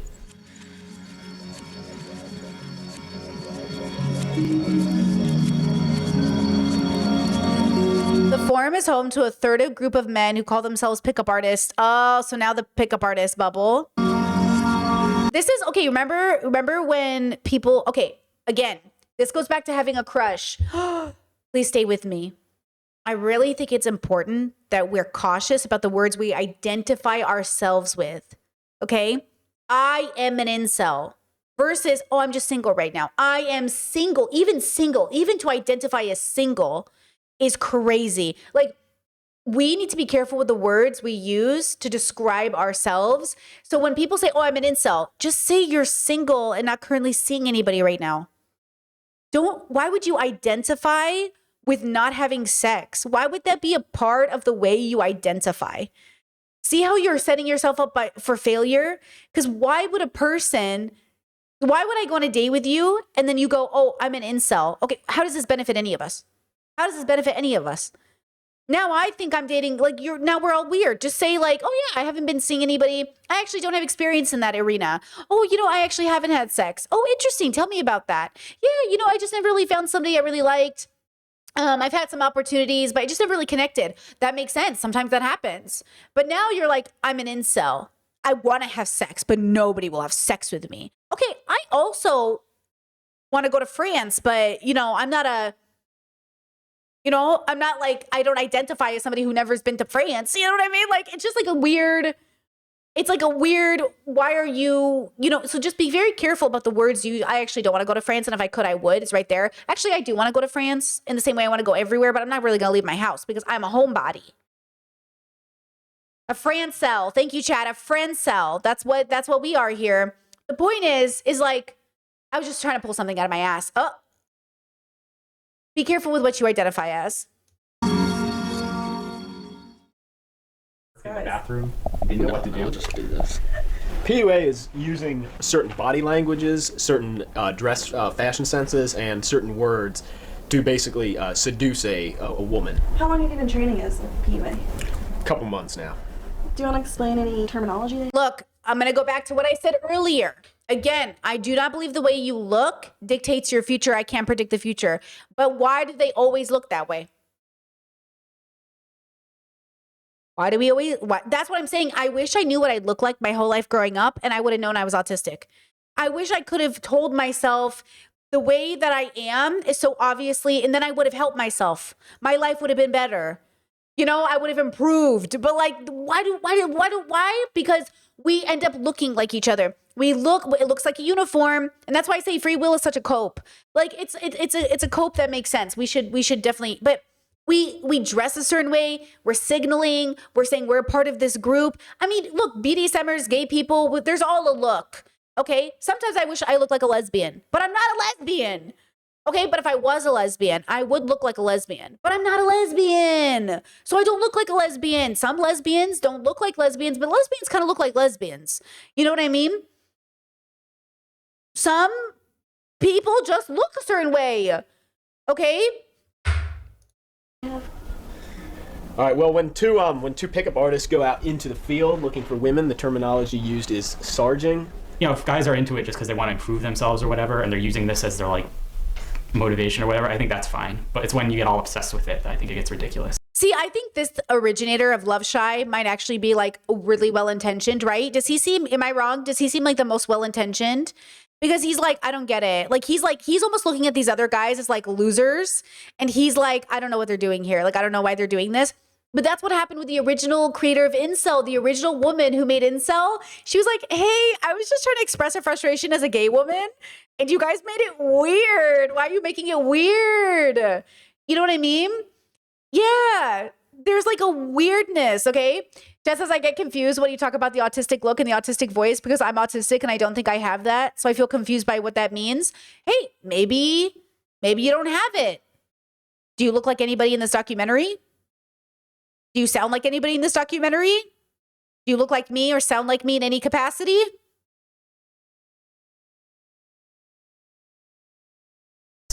Every day is a sarge for me.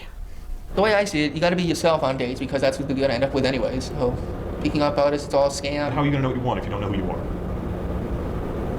I would say that PUA is analogous to get-rich-quick schemes. You see, with get-rich-quick schemes, they promise you the moon and the sun. They promise that you can... Take it slower, you know? No, I gotta talk fast.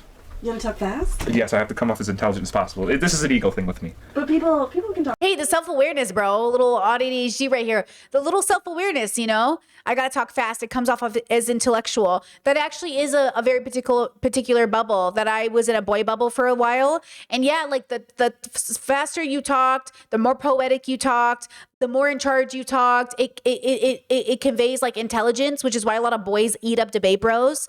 They eat up Andrew Tate because they can talk for a long time without stuttering and they can sound like they're saying a lot, but they aren't. So he's saying that he's, you know, performing. And I'm saying, what if you didn't perform? Discourse said you're a French cell. Listen to me.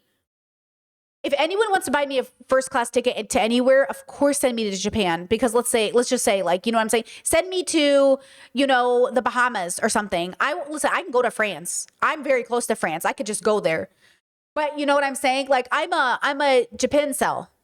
Japan cell. You know, okay? Send me somewhere. Send me somewhere that's too far for me to go. Send me to Australia. It's too far. You know what I mean?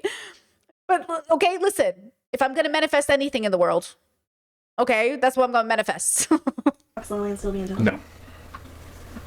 I believe that a military-style PUA camp should be created for. Oh, brother, he would love. Stop. Chat said it's called a weeaboo girl. Stop it. I'm gonna go. No, it's worse. I'm gonna go to Disney Japan. It's even worse. I'm gonna go to Disney Japan. Stop. It's even worse. I really want to go though. Listen. He would love this administration. He would love Turning Point USA. Military or camps, like military-like camps for incels. Oh yeah, he would love Turning Point USA. As possible. This is an ego thing with me. Military-style PUA camps should be created for these guys that you term as you've used the term incels or involuntary celibates. So my plan for PUA camp would be similar to how they do initiation night at the Citadel. Look at his little illustration he made. For a minute, I thought it was Homath. But have all the incels and love. This is where Homath stole this. Now I know where Homath got it from. See the stereotype. Do we see the stereotype? Okay, World of Warcraft. Okay, high acne, cystic acne. See the stereotype? Guys, all basically huddled in like cattle into a room. Like these guys would be like standing together like cattle in a cattle pen. And these guys who I'm going to call the drill sergeants would be in there confiscating all their World of Warcraft shit, all their Dungeons and Dragons shit, and they'd put it in a big fucking bonfire and burn it. Then I'd have these pictures of just these beautiful women in the nude being fucked by these muscular hot bad boys. And have surround sound playing the sounds of women enjoying sex, you know, fuck me baby, and I'd have neon lights flashing the words, it's all so adorable, but you can't have it. They would break these incels down, you know, just like the military, break down an incel, build up a PUA, you know, that's what we gotta do. What are we gonna do without all these men? Wow. Okay. Amazing. Look at this jawline. Oh God. This is truly a man. I believe there's 4 types of males in this world. Oh my God, it's a woman! There's a woman! I assume it's a woman. I'm assuming her gender. It's a lady. It's a lady. I don't know what to do with myself. Alphas, betas, gammas, and omegas. Now, omega males are the lowest kind of males there are. Omegas are what I would call genetic Okay, I really feel like I've seen some of these guys in interviews. garbage. You play the Omega, which is the little brother, basically. No. Not little brother. Village idiot. So that's what I aim for. Is the guy everybody makes fun of as the Joker. The Joker of the group, if you will. Can you explain Omega? Do you understand the Greek alphabet? Yes. Okay. Omega is the last. As I explained to him, he's the wolf cat. Okay, let's be serious for just a second. These men are suffering from disabilities that are making it a struggle to work within a world that does not cater to disability. That's what we're seeing. It is a disability to be neurodivergent, and there's something we can do about it. And if there was a structure and a system that gave people an answer to this struggle, which would not be fixing us, but would be acknowledging and accepting and then realizing there's no judgment for this disability, there would be something for this. Okay? There is a solution to this. There is an answer. But these men are old enough now, their parents probably had no idea. The world certainly had no idea. This administration certainly has no fucking idea, right? And so it will take a great amount of work to accept that some people, they're a little too old and they would have to do a great amount of work to change. But little boys, little girls, little they, thems are being born every fucking day, being brought into the universe, and they will need our help. They will need something to look forward to. They will need adults in the room that say, hey, I'm autistic. And yeah, sometimes I struggle and I say things in a way that comes off so mean, but I'm really working on it and you can too. Or, hey, yeah, I do struggle with social situations and I get so anxious. Sometimes I feel like I'm having a panic attack. Heck, sometimes I do have a panic attack. Sometimes I'm so anxious I can't even leave my house to go get milk. So I sit on my couch all day because I'm paralyzed by the anxiety. Yeah, that's real. It happens, but here's a solution for it. And the solution isn't, hating yourself. The solution isn't pushing all of your feelings down. The solution isn't, the solution is radical acceptance that will lead you to actually having a really fulfilling relationship with yourself. Listen, for me, getting diagnosed, it has always benefited my brain. For Brittany, not for everybody else, every diagnosis I ever had relieved me of the burden of feeling like I was just fucked. Because it gave me an answer for the reasons I was doing stuff, which then allowed me to do something about it. It empowered me to stop bullying me. It empowered me to stop having so many intrusive thoughts. It empowered me to not feel like a freak. It empowered me. So okay,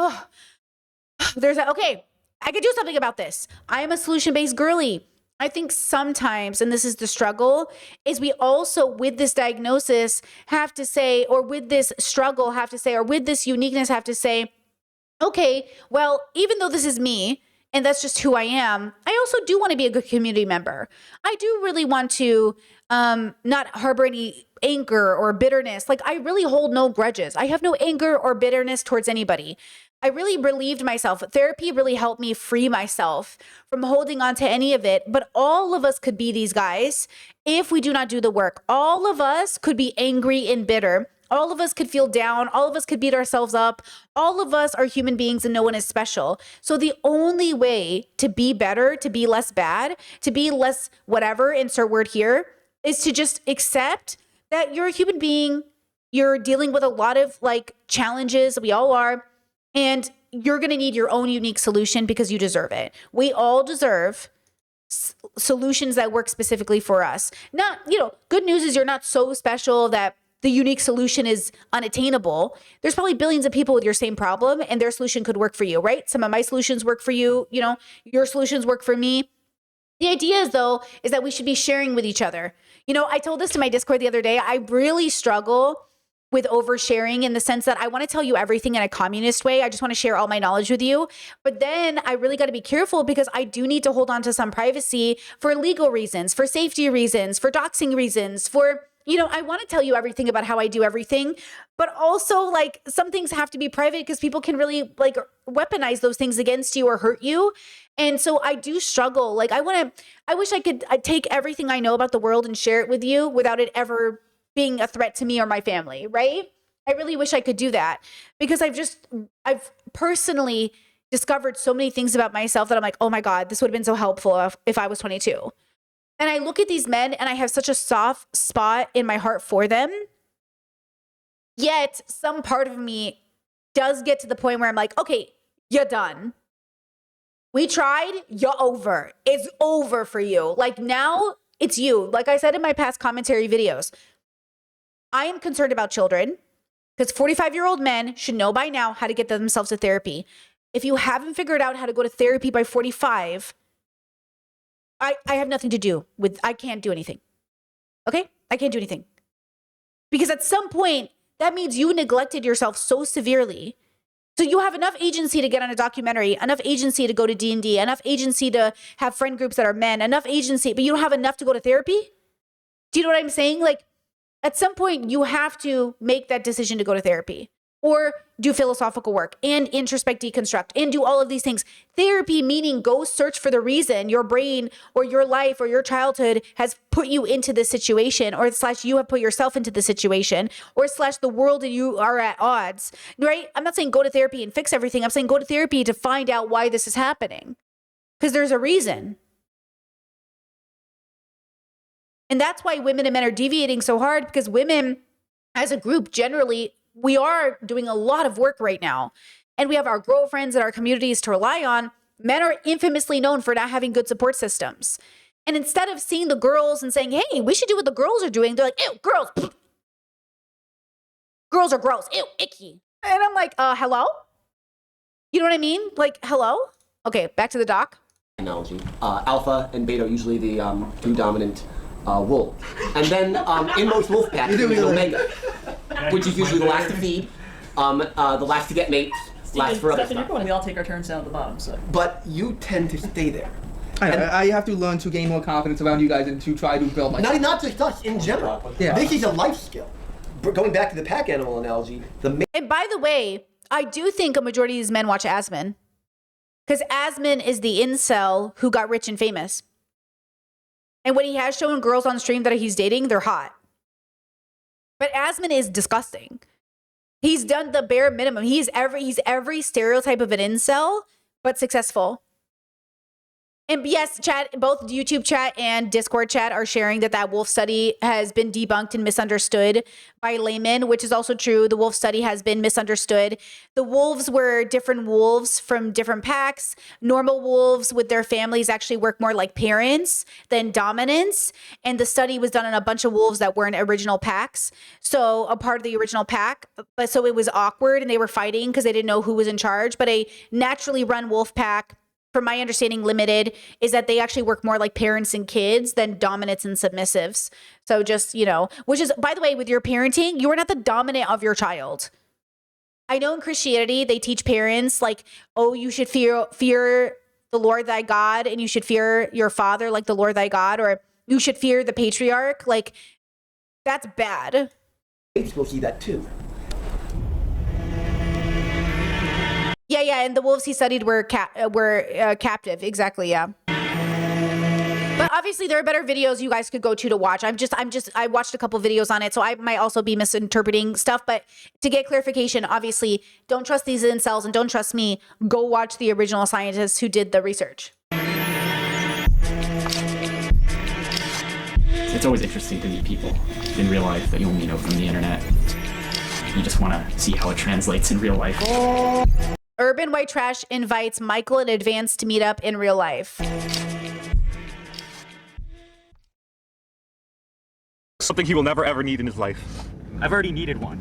Yeah, Well, back in you can't blame that. during the Clinton administration. Look, I needed one 8 months ago, okay? I just didn't have one, and I was too lazy to go get one. If you don't, and also, I did have chances in college while Bush was president, but it was too much of a wuss.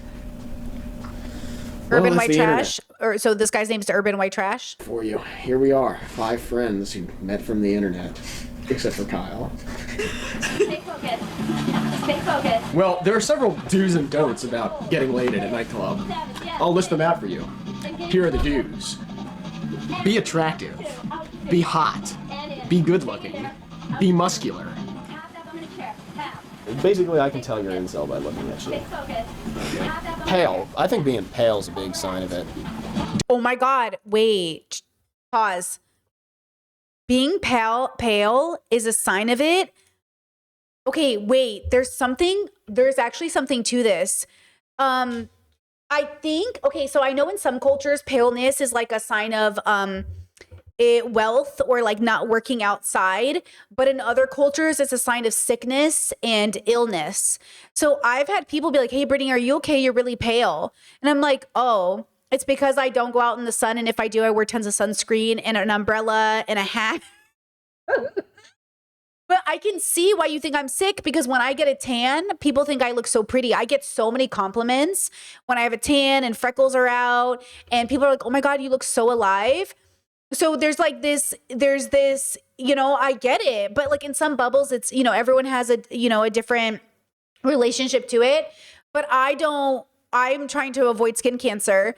And so I do So, okay.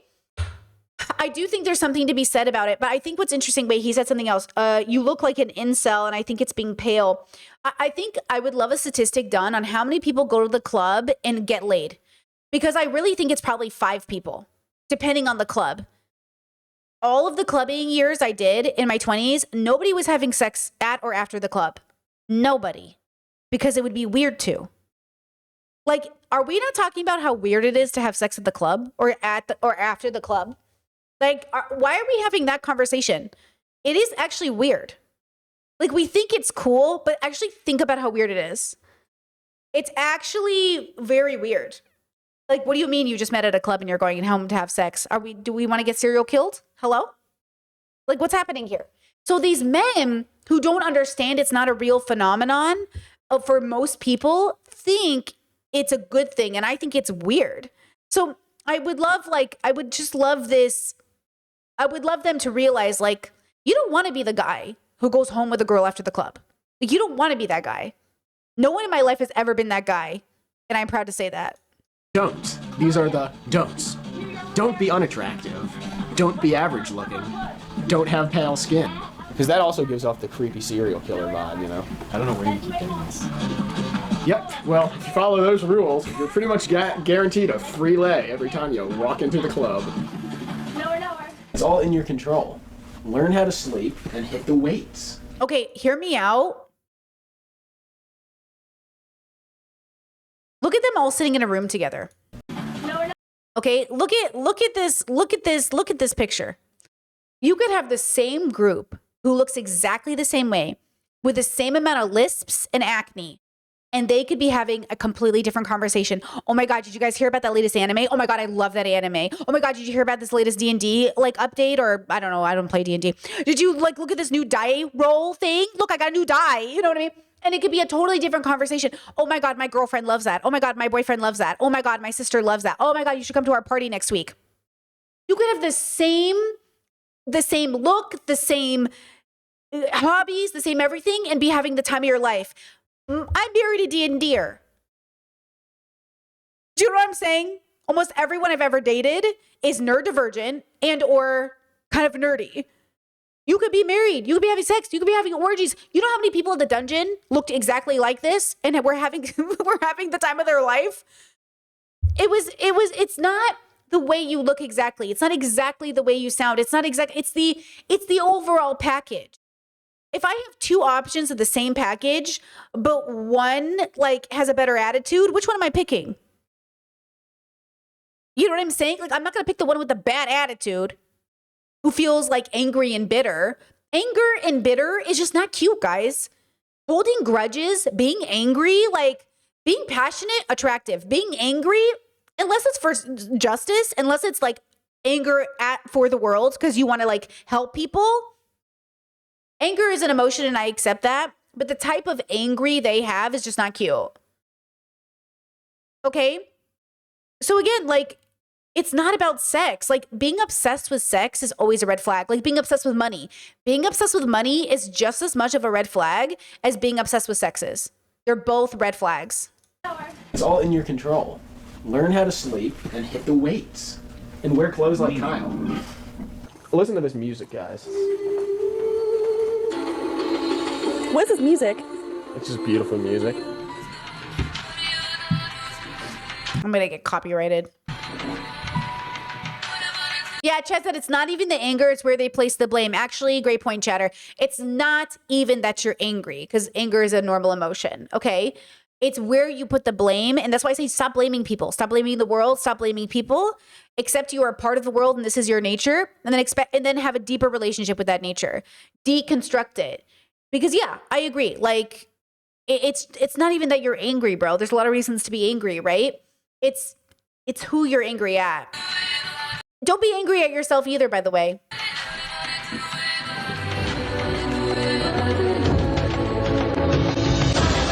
Ugh, I'm definitely gonna get copyrighted for this. Holy fuck, I'm gonna mute it for a second. Okay, they're going through. Okay. Advanced fat chick. That's what it says. Advanced fat chick. Jeez, no wonder. Maybe he's got like distorted vision. What, my vision? Yeah, you just see every chick as being fat. You see every chick is being fat. This is fat phobia, okay? What if we deconstructed fat phobia? What does it mean to be fat? What's the problem with being fat? Like, if he sees every girl as being fat, then he's saying every girl is ugly because I think being fat is ugly. What's wrong with being fat? Why is fat ugly? Why is that automatically a negative? There's so much to deconstruct here because you couldn't have the thought about these women if you didn't think fatness was bad. You know what I'm saying?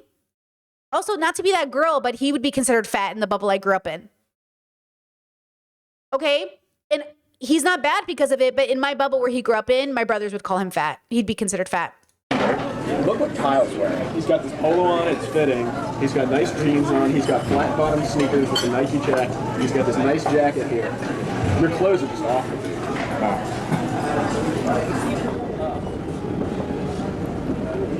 Because in the bubble I grew up in, softness is fatness as well. Like skinny fat. You ever heard of skinny fat? I'm not saying it's good. I'm saying that's just what it was. When some guys are like, why can't I get girls? They'll be like, oh, it must be my looks. No, it must be my personality. Looks and personality are not mutually exclusive. In curing one, you cure the other. Well, hello. It's UWT here, and we're in the mall giving Michael a makeover because he's fucking ugly. But not anymore. Once we're done, we'll transform this dud into a stud. Peace out, niggas. Pause. Chat said skinny fat. No, I've never heard of that. You've never heard of skinny fat? Shut up. Guys, how many of you guys have never heard of skinny fat?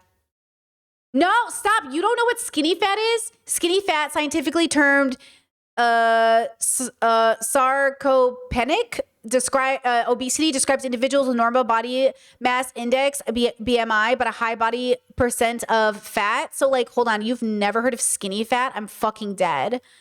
This is so funny to me. Skinny fat. You know, you're skinny, but you're out of shape. You know, skinny fat. You've never heard of skinny fat? I love this bubble difference. Skinny fat. You know what I mean? So yeah, like that's so funny. I love that. You know, skinny fat. It's like you're skinny, but you're kind of like out of shape. It's kind of like you're soft, you know? Get a 33 pair of these. This is the kind of guy who would wear Turner sneakers. That's a Sargent tie, Sargent shirt. The flat bottom soles are in, right, right, Scott? Nah, this nigga needs to get some fresh J's. Fresh J's on this nigga. What the hell are fresh J's? Some fresh J's. Fresh J's on this nigga.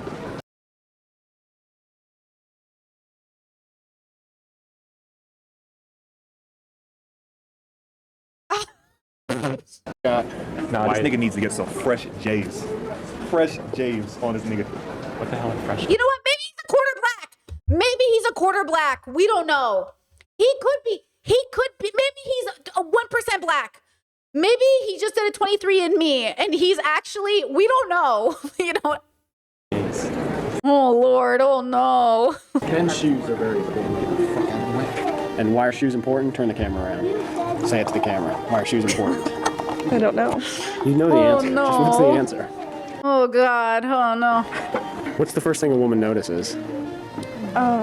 It certainly isn't personality, so. It's not the first thing a woman notices. It's shoes. What's the Just say first it's thing? shoes. Just say what the first thing. Dude, you weren't supposed to wear all the items at once. Actually, pause. I actually disagree that the first thing you notice in people is not personality. Girl, I know your personality when I just see you.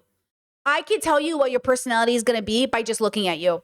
I actually used to believe this. I used to believe that when you first see people, you don't know their personality. And now that I'm older, I was like, oh yeah, I could tell you exactly how you're going to sound when you talk.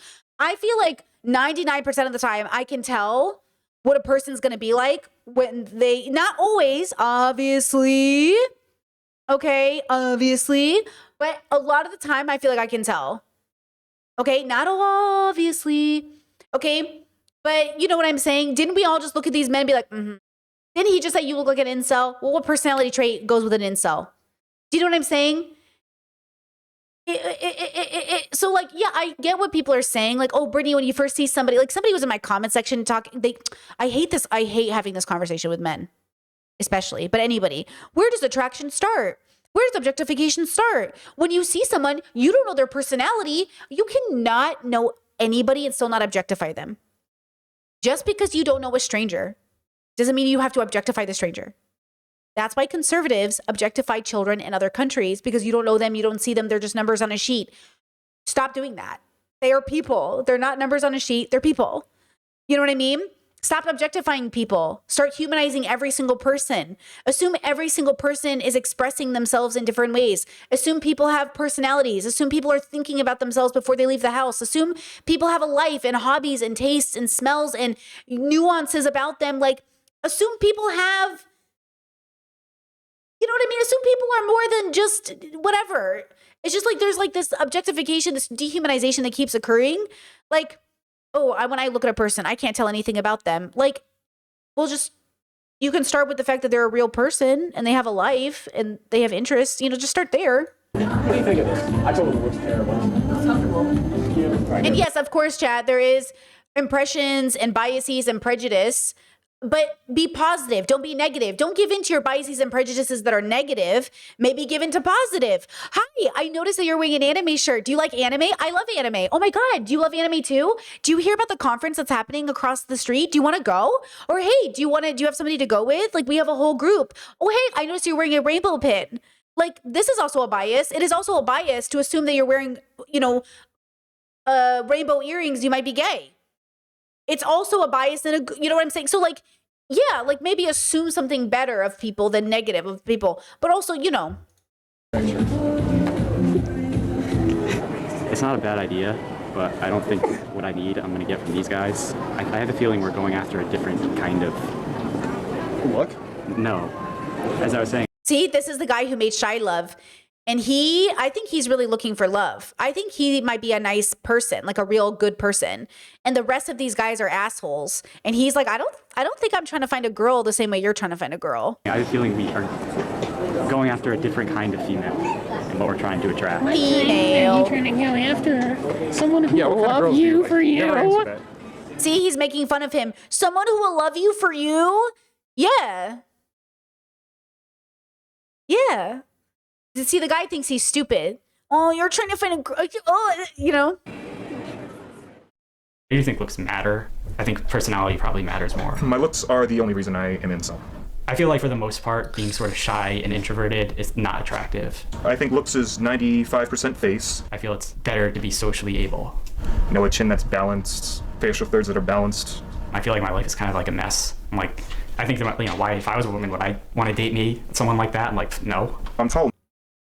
The contrast. Oh. Slender and girls like that, but, face is 95% of everything. You don't have a good face, you're done. Why do you think Advance is so obsessed with his face? Maybe because his face is something that he can't really change. But he can and will change it. Well, with plastic surgery. Yeah, but that's like one of those things that it's like making a film. I want to be a filmmaker, but making a film is such a hassle that I can always come up with an excuse not to do it. Yeah, I made a couple films too, but I already got a rhinoplasty, so. Oh, you got a rhinoplasty. A picture where I shortened my face, I made my canthal tilt positive. I'd like to have my Neanderthal brow grinded down. I'd like a canthoplasty, which is when they lift the corners of the eyes. I might decide to get a revision rhinoplasty.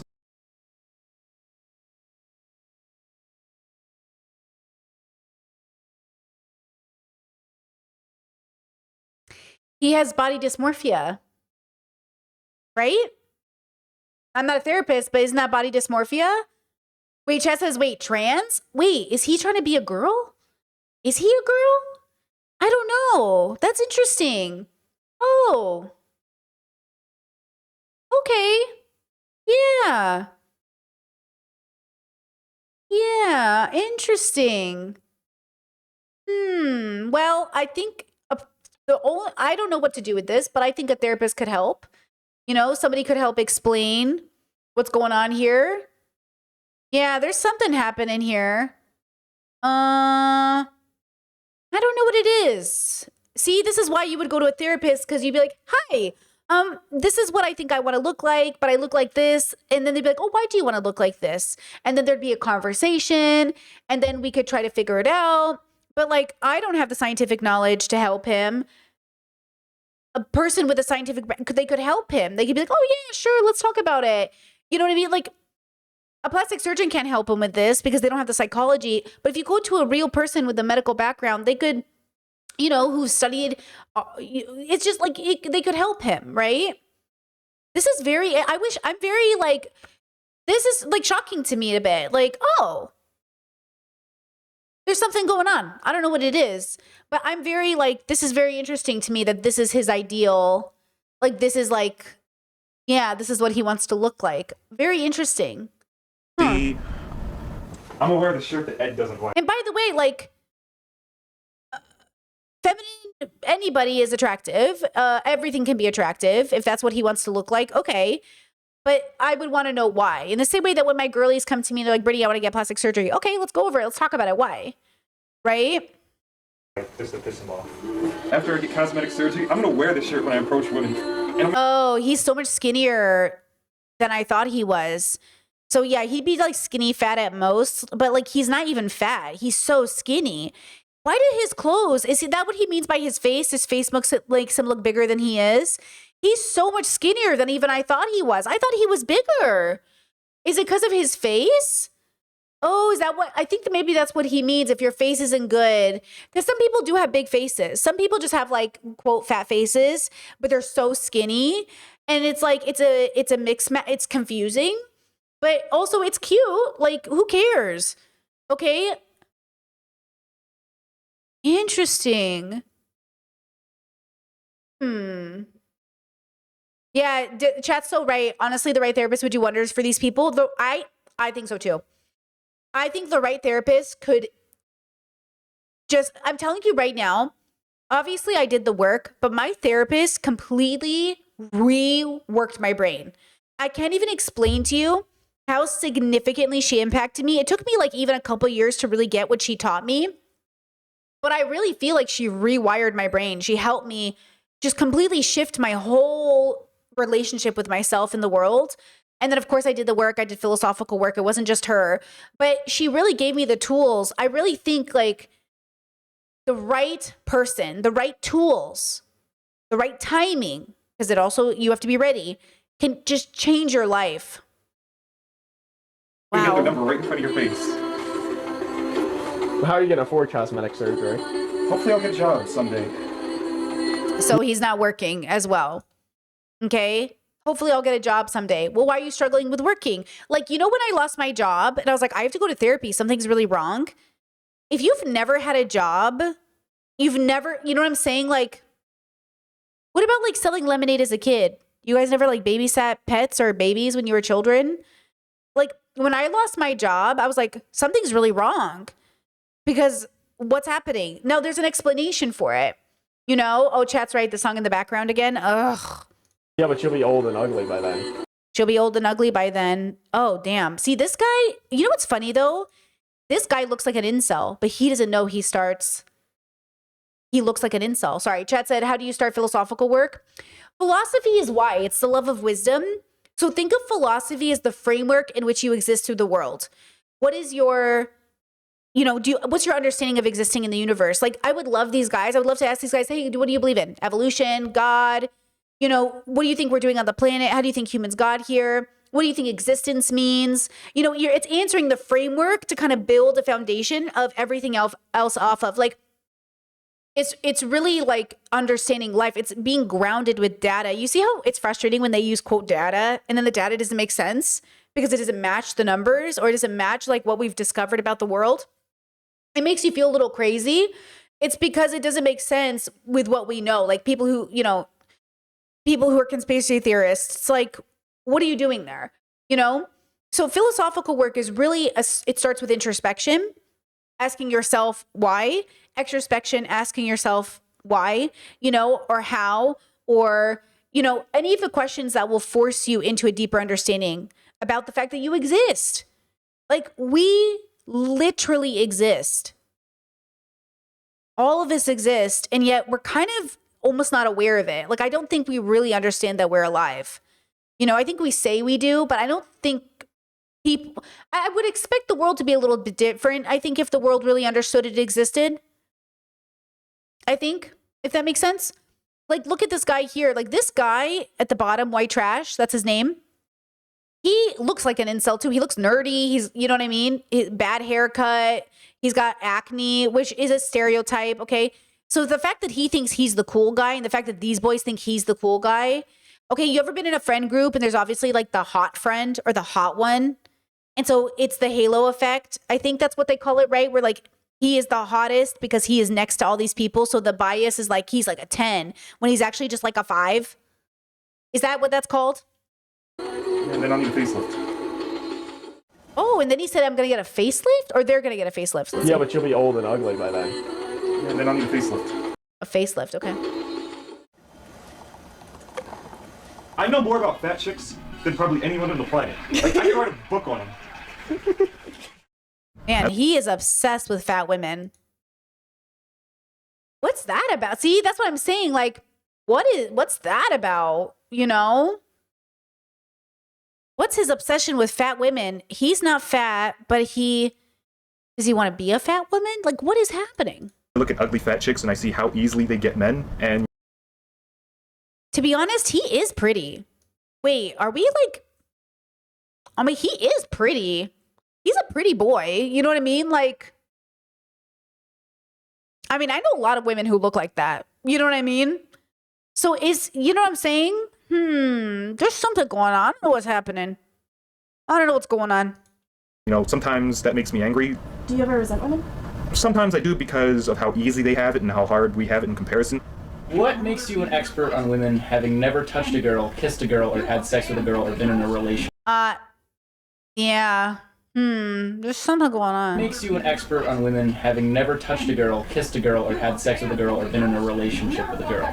You don't need experience to know about something. Sometimes when I'm in social circles, there are girls around and I observe them. And that's a lot of what I base my theories on. Sex, I don't think most women like sex. I think it's something that they do just because. I mean, like the guy wants it, I guess. I don't know. I mean, women don't have a high sex drive. I don't know. I think you have somewhat feminist views, but I mean, that's it. Yeah, you do. Yeah, I agree that women are people. No, see? That's bullshit.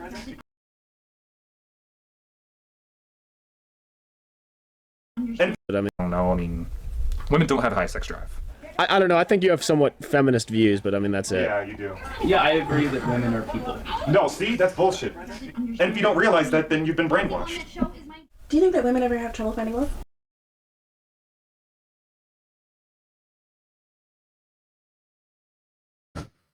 So, okay.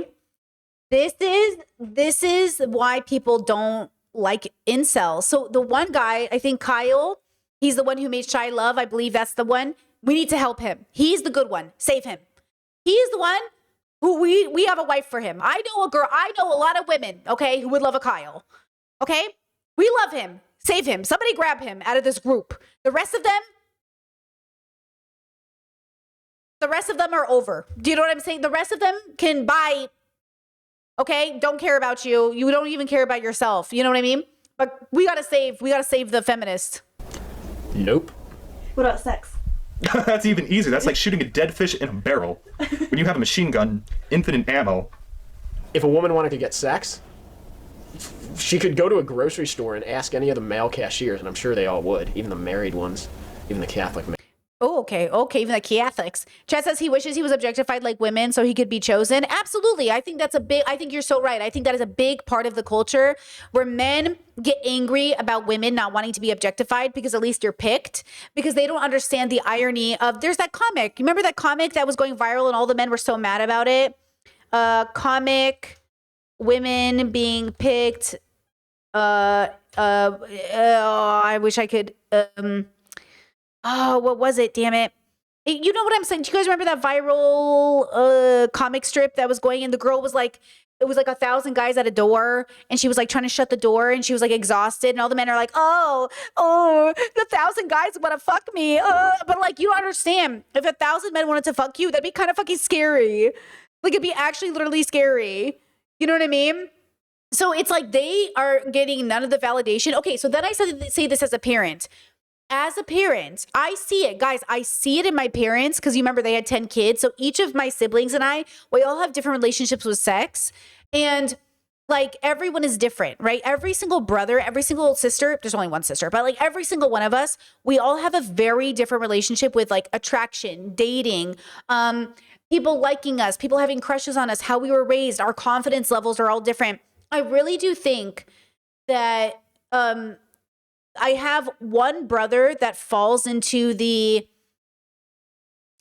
incel-y adjacent but kind of different bubble, and he does tend to be the one who, he likes the shy, he like plays into like, he could have been so cutesy, but he didn't develop a personality outside of being like so then he ended up being the guy who like has to hit on teenagers because he can't get with women his age because he's not maturing. He has a job, he has an apartment, he has a life, but he's stuck in some perpetual cutesy bubble that I'm like, grow up. You need to grow up. And he won't grow up. And because he won't grow up, that's what I'm saying. Like, as much as you guys think it's cute to be like little kids, you need to stop. Because like the ones who don't get the right help, like the ones who don't grow up won't be able to date people their age. And then they're stunted, in so many like there's like a perpetual desire for him to be young. Like he romanticizes being like, I think young when he was like a teenager maybe, because, without responsibility, and I do not dream of labor. And I just that's not his whole makeup, but I'm just kind of adding, I'm not speaking directly about him right now, but there's like this overlay. And so like, I'm like, oh, stop. So like, I'm frustrated, I think, because I want adults to understand, like, if you do not grow up, okay, it's not about conservatives. Nobody here is conservative. I am not your mother. Do not listen to what I'm saying and say, you sound like my mom. Your mom can go fucking... I'm not talking about your mother, girl. I'm saying if you care about consent, if you care about people's mental health, if you care about people, if you care about your community, you must grow up. You cannot be 35 years old. Okay, you can make a meme. We can all meme, but it cannot literally be your personality.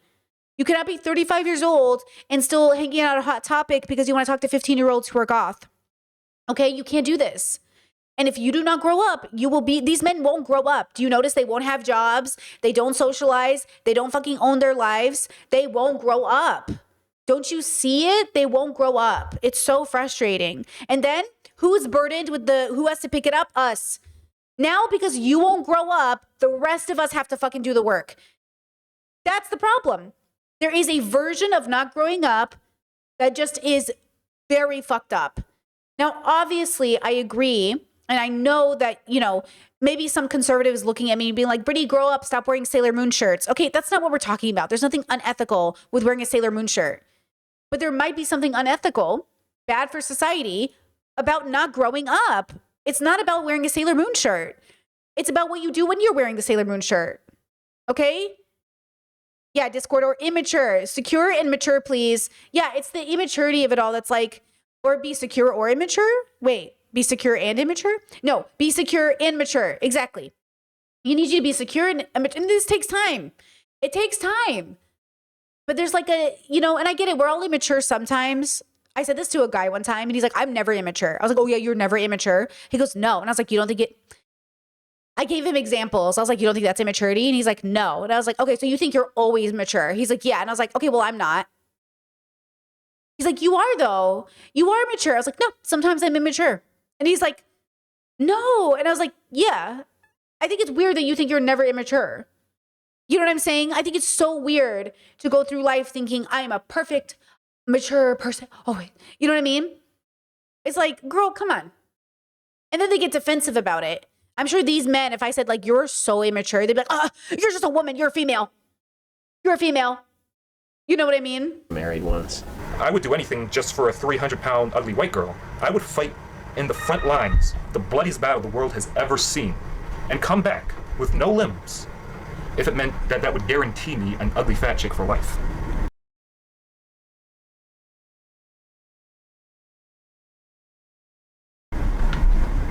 Women are women. Men are men. You're still humans. They're not some special, they're not some thing to be placed on a pedestal. And I'll tell you one thing, women think the same thing about men sometimes. If you can put yourself in the female perspective, you'll realize that they, at occasion, are just as nervous about finding a mate as Look. She's so cute. She's so autistic. I love her. you are. Actually, my problem has been I've only been around people who felt like that.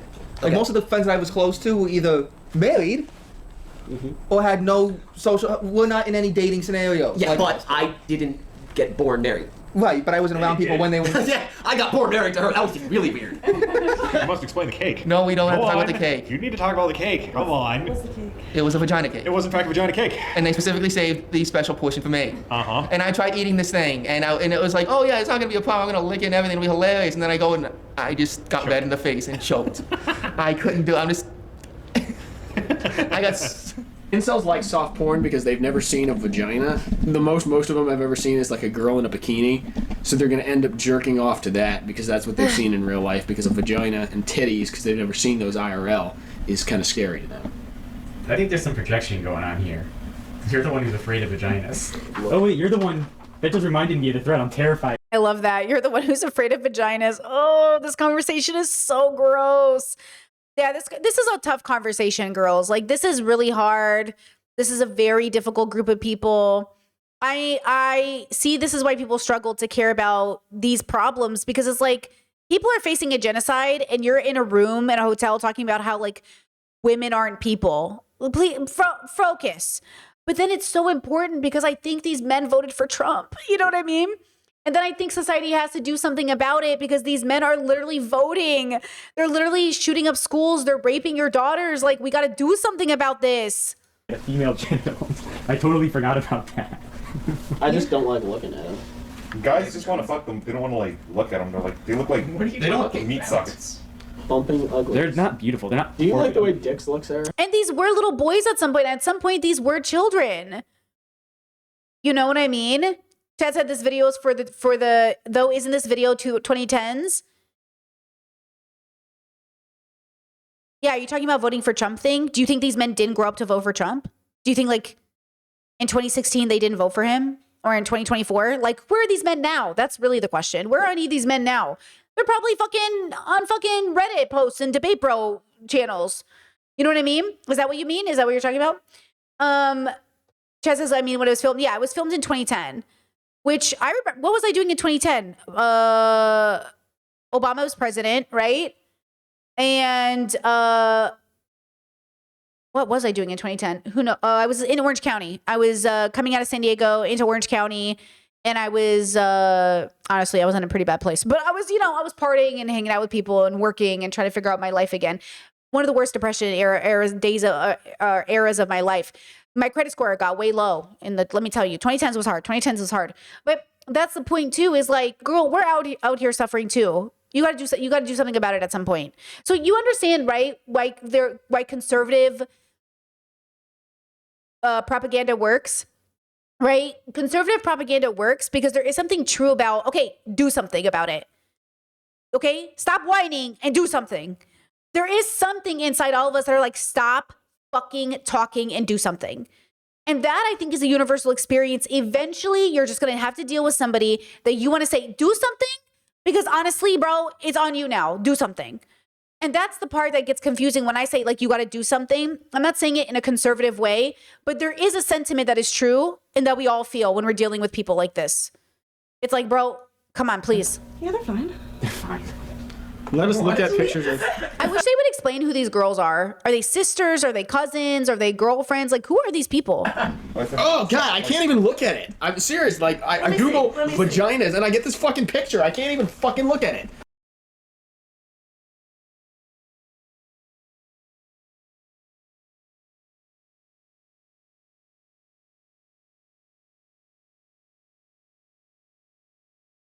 Sir, like, is he gay, or is he so anti-women? See, here's the thing. He's probably not gay. He's probably like Myron.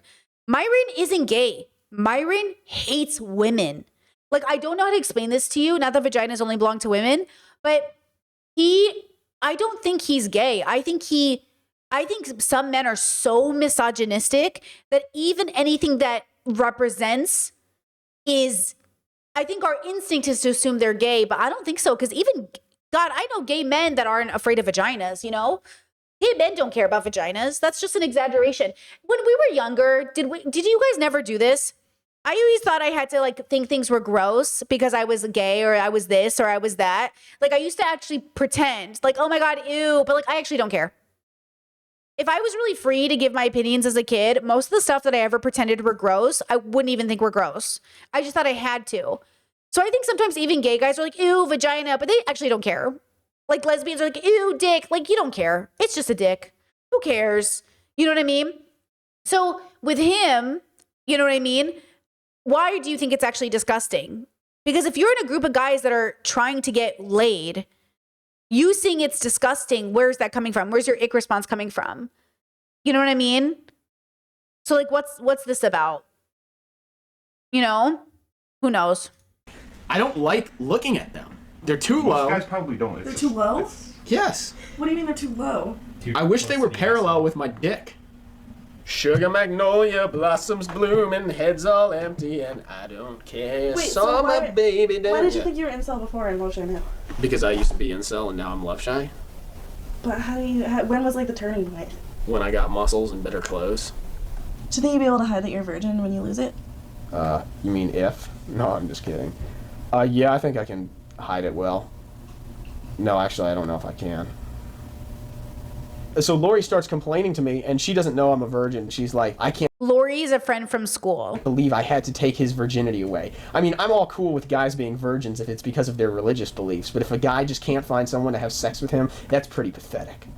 And I mean, that's just the truth of how they feel. Well, that's not women feel this way. This is also patriarchy. I truly believe it does not matter if you haven't had sex. I just think this is so not an issue. It's always about why. Okay? Like, people are shocked when I tell them, like, most of my brothers are virgins. Like, see, with the good-looking brother, when people find out he's a virgin, they think it's a compliment. When people go to my good-looking brother and they go, oh, of course you're a virgin, look at the way you look.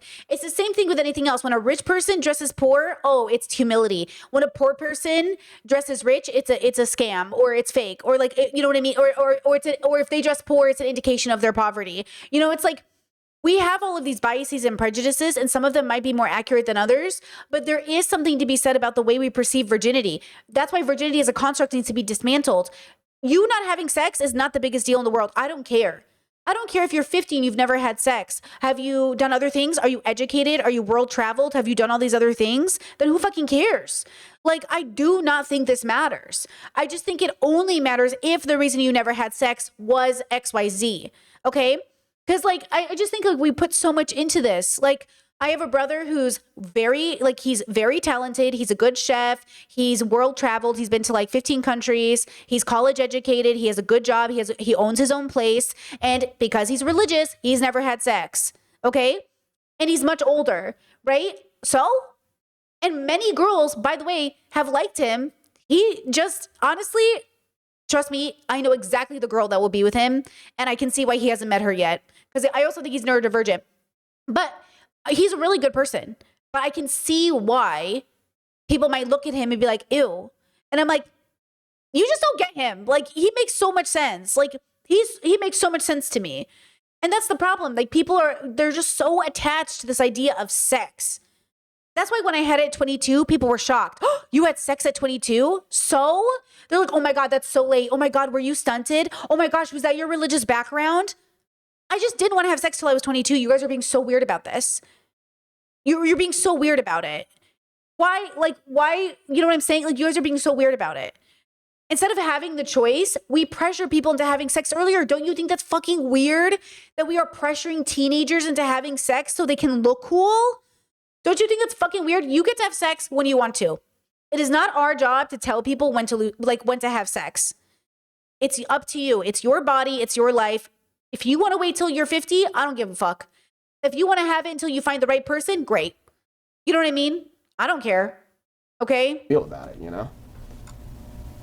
So do you feel as though you're a good lover? I'm sure I could be if I had the chance. I know what goes on. I mean, the penis enters the vagina, thrust, question mark, profit. Yo ho, let the winds blow, just hear the ocean roar. We're sailing to a better land to be and sail no more. Ahoy, we sail the seas. I'll yell out land ho soon, and we'll dock on the shores and unzip our drawers and get some hijabi poon. The perfect life.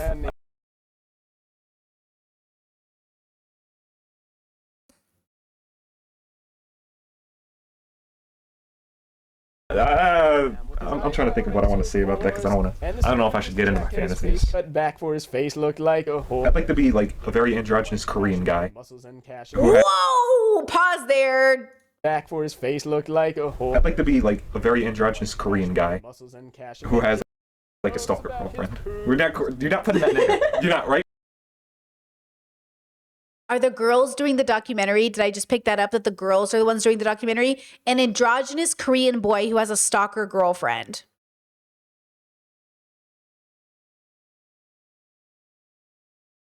Now the transformation aesthetic makes sense. Now I'm seeing it, okay? Now I'm getting it. There was urban white trash who wanted muscles and cash and made jokes about his poos. Yeah, Vegeta? Vegeta? Oh no, Vegeta! Don't throw Vegeta into this! His username is Vegeta2, is another member of the forum. Goddamn, Vegeta taking strikes left and right, baby. Straight bullets! Vegeta, right? I'm somebody else from the forum. Can you guess who? Let's play a game, Vegeta2. The reason I'm outgoing now is just because you guys already know the worst shit about me that you could possibly find out and use against me. I'm shy around people I'm trying to impress because...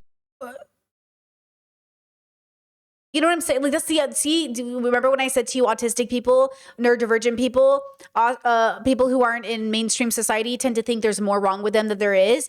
There's not even that much wrong with you, but there's a lot wrong with you. Like, you're not out here murdering and raping people. So let's get it together. Let's deconstruct all your weird racism and fucking shit. That's white supremacy. But you haven't even, there's a chance. But you're doing this thing where you're like, I'm so bad. You know everything against me. Like, use what against you? That you're a loser, bro? You know what I'm saying? Like, that you're a misogynist? Like, okay, we can work on that. Like, you act like people can't come back from shit. But, like, it's like this weird thing, like, where they amplify, so then they go harder into it. Well, if I'm a monster, I'll be more of a misogynist. If I'm a monster, I'll be more racist. If I'm a monster, I'll be more of the... And I'm like, you weren't even that bad. You know, you made it worse. You made it worse. Just be a good person. But see how hard it is to be a good person? But see, this guy does it. This guy here, he's hanging out with the worst people in the world. But I think there's something really good about him. So then the question is, were these men born bad? Do we believe in free will enough to say, like, could these boys have ever been anyone else? If they had different parents, in a different culture, raised in a different bubble, if I raised them, could they have been different? Not guaranteed, right? It would, but would the probability been better? Because why is this guy in the same bubble, but he's obviously he's better than the rest of them? Or is it the halo effect in return? No, he's talked about how women are people, and that's the most outrageous, like, he's such a, whoa, women are people? Women are people? You know, for me, it's just a big game, you know. Just a little nervous about this documentary. I got the 2:30 feeling. What are you nervous will happen in the documentary? You're gonna put it on the news and. Investigative reporter uncovering dens of misogyny. She infiltrated their ranks, exposed one of their most outspoken members under the handle of urban white trash. They say in that Hallelujah song, the one that's like, I heard there was a secret. Yeah, I figured you'd be a fan of the song. I'm not a fan. No, you're not a fan? Oh, okay. Well, there's a line that goes, maybe there's I'm a a God fan. above, but all I ever learned from love was how to shoot at someone who outdrew you. I don't know what that means. I recognize that. I know That's kind of how I feel about everything.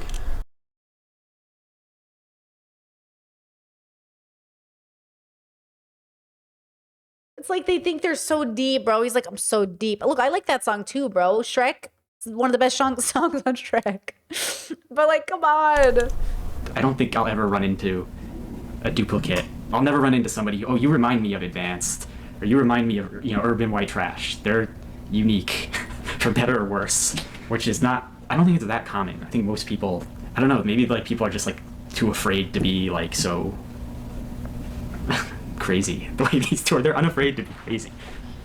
So, that's my sad little life. What do you guys think?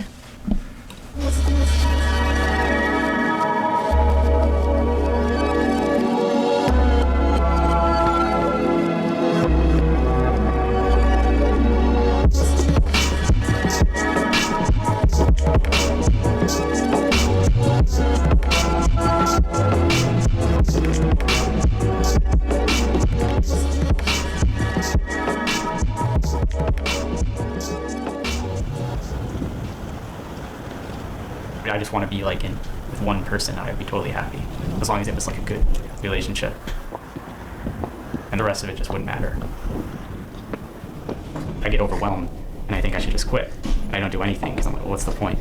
So I just figure, why even try? What's the motivation?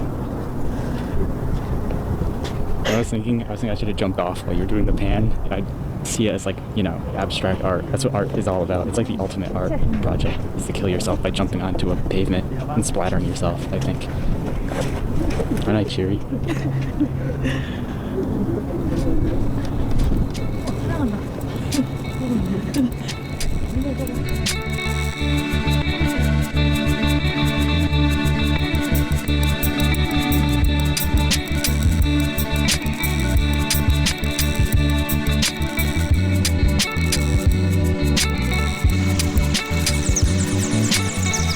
After our stay with UWT in Advanced, Michael decides to visit his ex and only girlfriend from high school.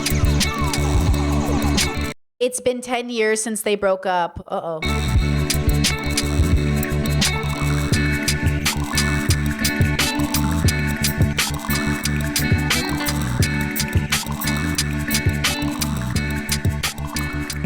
Yeah, basically I just hung around her for a really, really long time until she did something.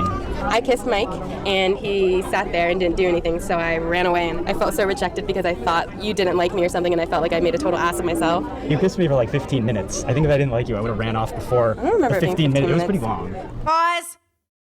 Going back to our original commentary about shyness, you see how she didn't understand if you liked her because you didn't engage and communicate because you were probably shy.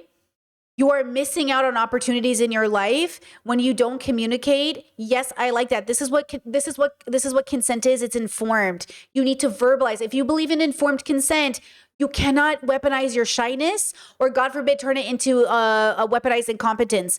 You must communicate so the person is getting informed consent. Okay? And like she could have said, "Can I kiss you? Is that okay?" And then you could have said yes. And then if she said, "Do you like that?" Like there could have been a conversation, but you see how the miscommunication existed.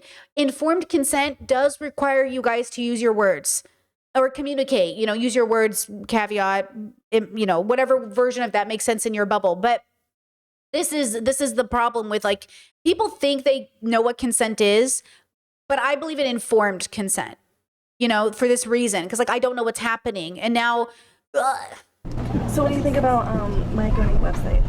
Mike what?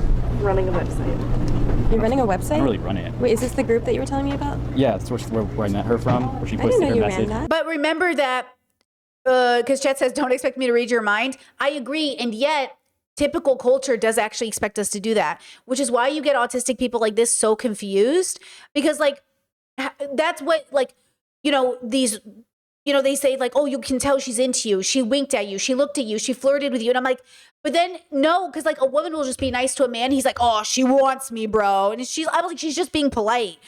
Stop assuming women who are polite to you want you. And also all of us have to be on board though. Remember, informed consent is not typical in everyday culture. So it is kind of an anomaly. So you have to sort of see yourself in that way and accept that people will think you're weird for wanting informed consent when the rest of the world expects you to go off of vibes, right? Yeah, I haven't always ran it. Oh, Mike.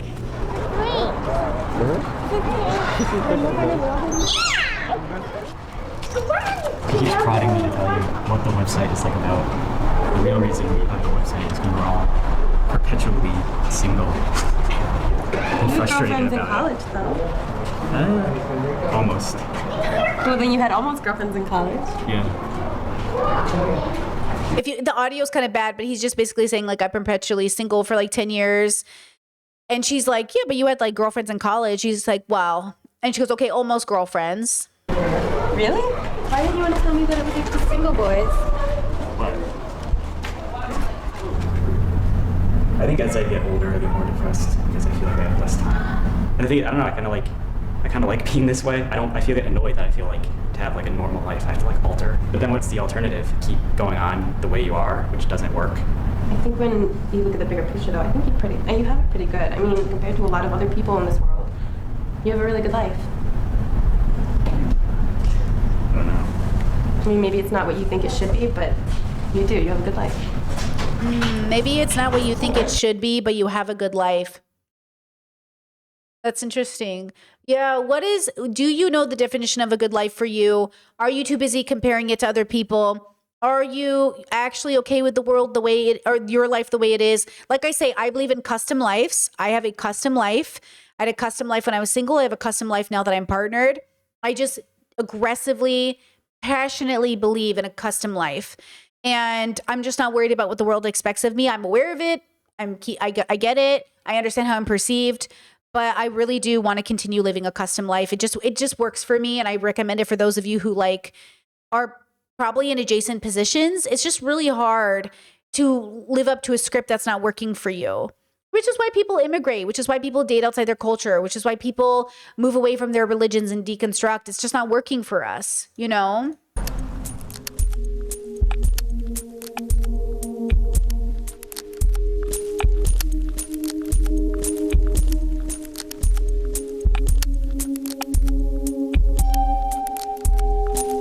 Oh, damn, this is like filmmaking. Okay, the director. Okay, director.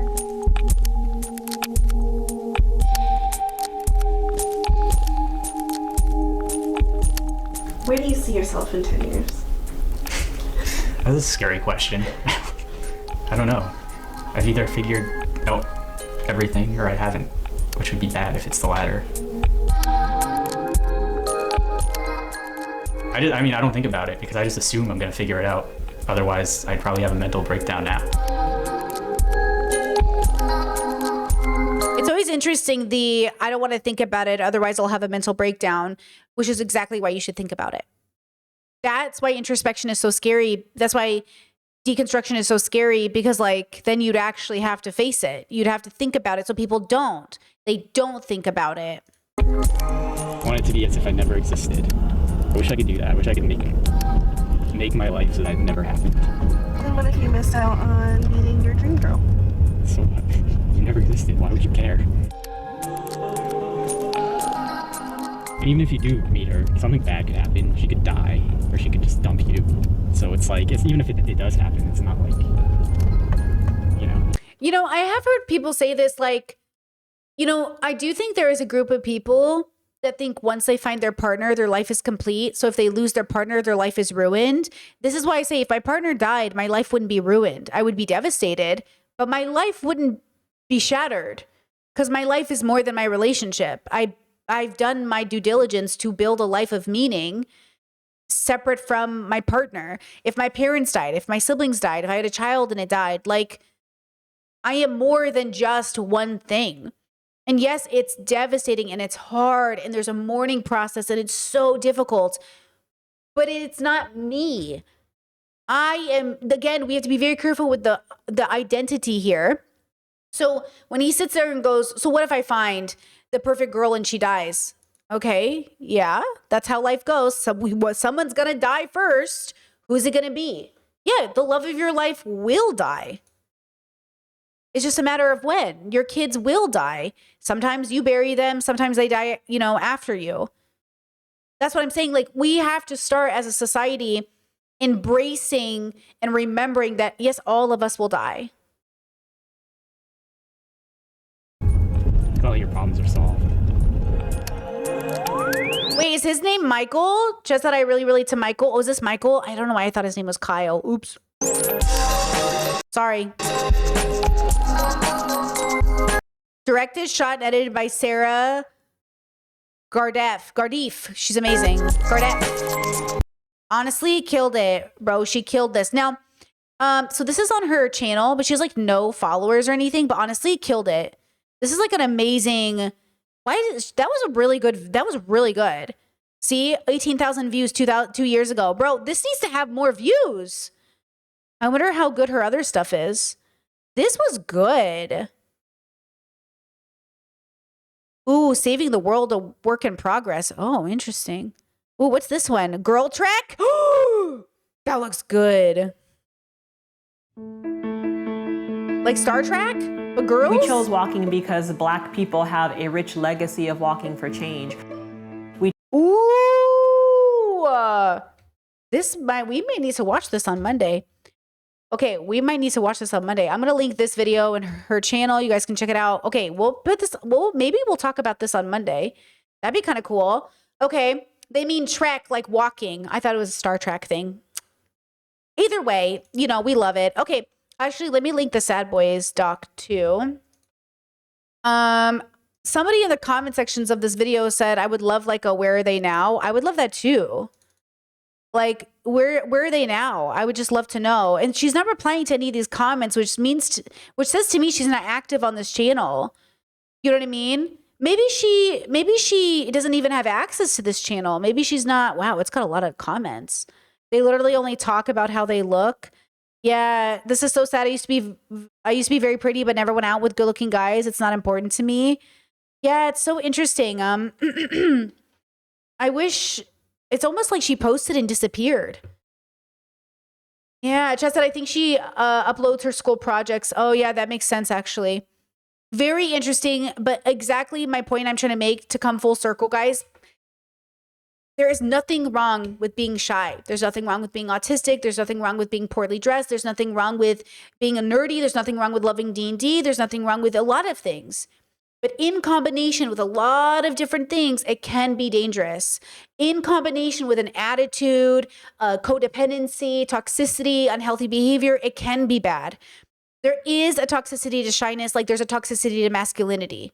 There is a toxicity to femininity, like there's a toxicity to aggressive behavior or overconfidence.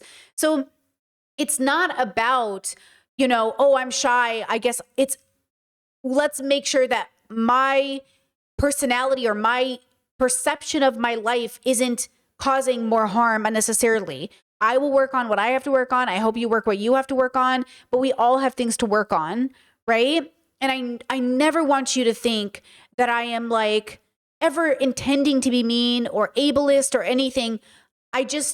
There's obviously a problem happening, and I want to believe we can solve this problem because I strongly believe the world can get better. And I just don't know how the world is going to get better if we don't actually ask ourselves, is this good, or do I take this for granted? What is a crush? Is a crush something good or is it bad, right? And then we go on and so like that's the point, right? Chad said, what level are these guys? Within my framework of the levels, which I haven't talked about in a while now, it's still ongoing, as it will be for many years, but under my framework of the levels, I would say that it's hard to say because there's obviously so many layers at play here. I mean, some of them, they're kind of giving me 2C mixed in with a possibility of a 1, but I'm seeing more or less like a very aggressive 2C behavior. Because, you know, the reason I might not place them as ones is, ironically enough, they do kind of function. So the levels, okay, it's about introspection, your relationship with extrospection, right? Sort of like helpful to yourself and your community. They are weirdly helpful to their community.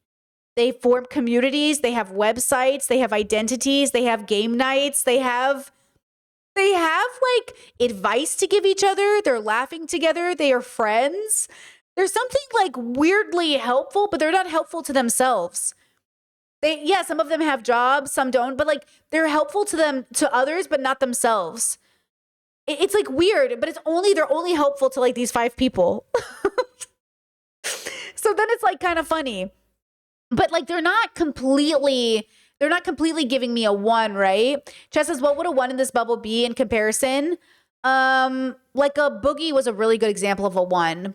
The YouTuber, you know, in this bubble it'd be hard to say, but like somebody who, regardless of circumstance, regardless of anything, can't get anything correct, can't hold down anything, can't function within, can't manage. I mean, they did pretty good socially. Like weirdly enough, they were pretty socially.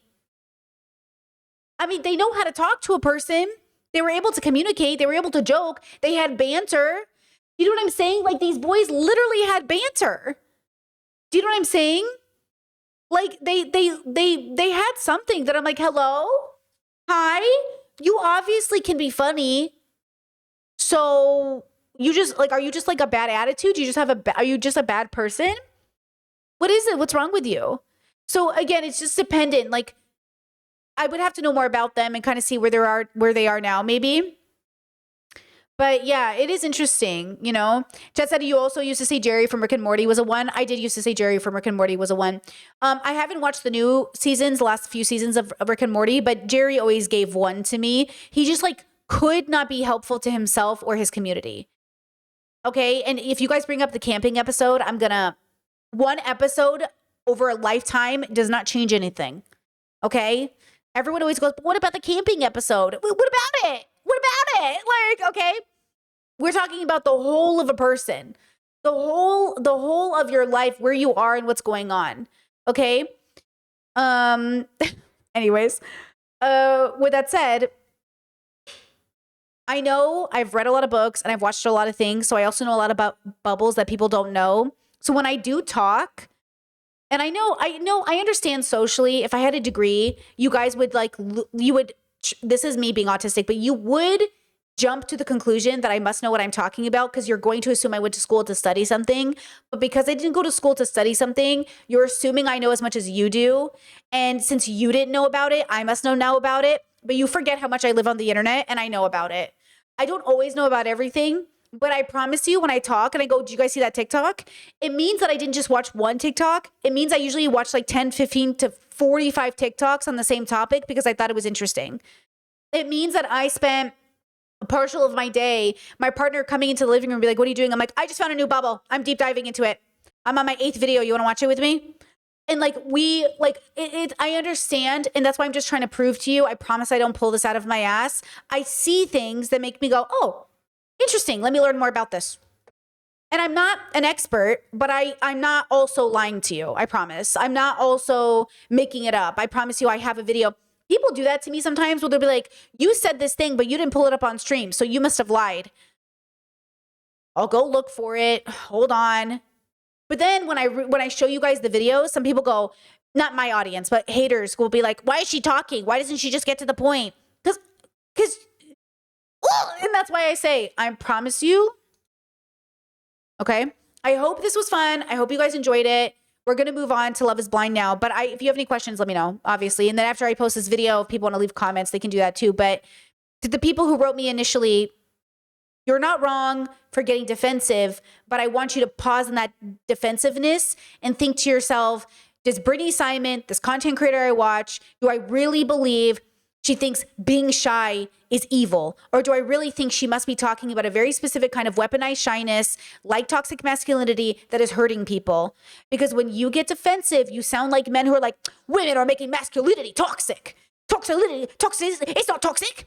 God made us this way. Like, you sound like Andrew Tate when you're not even considering that the version of shyness you could be engaging in could be toxic. Maybe I'm not talking about you. Maybe I'm talking to somebody else. Maybe I'm talking about a certain kind of person. You know what I mean? Like, maybe I would like to believe that I've exhibited enough good faith for you to have good faith when I talk. Maybe. Maybe not. Maybe that's asking too much, but that is what I'm asking, I suppose.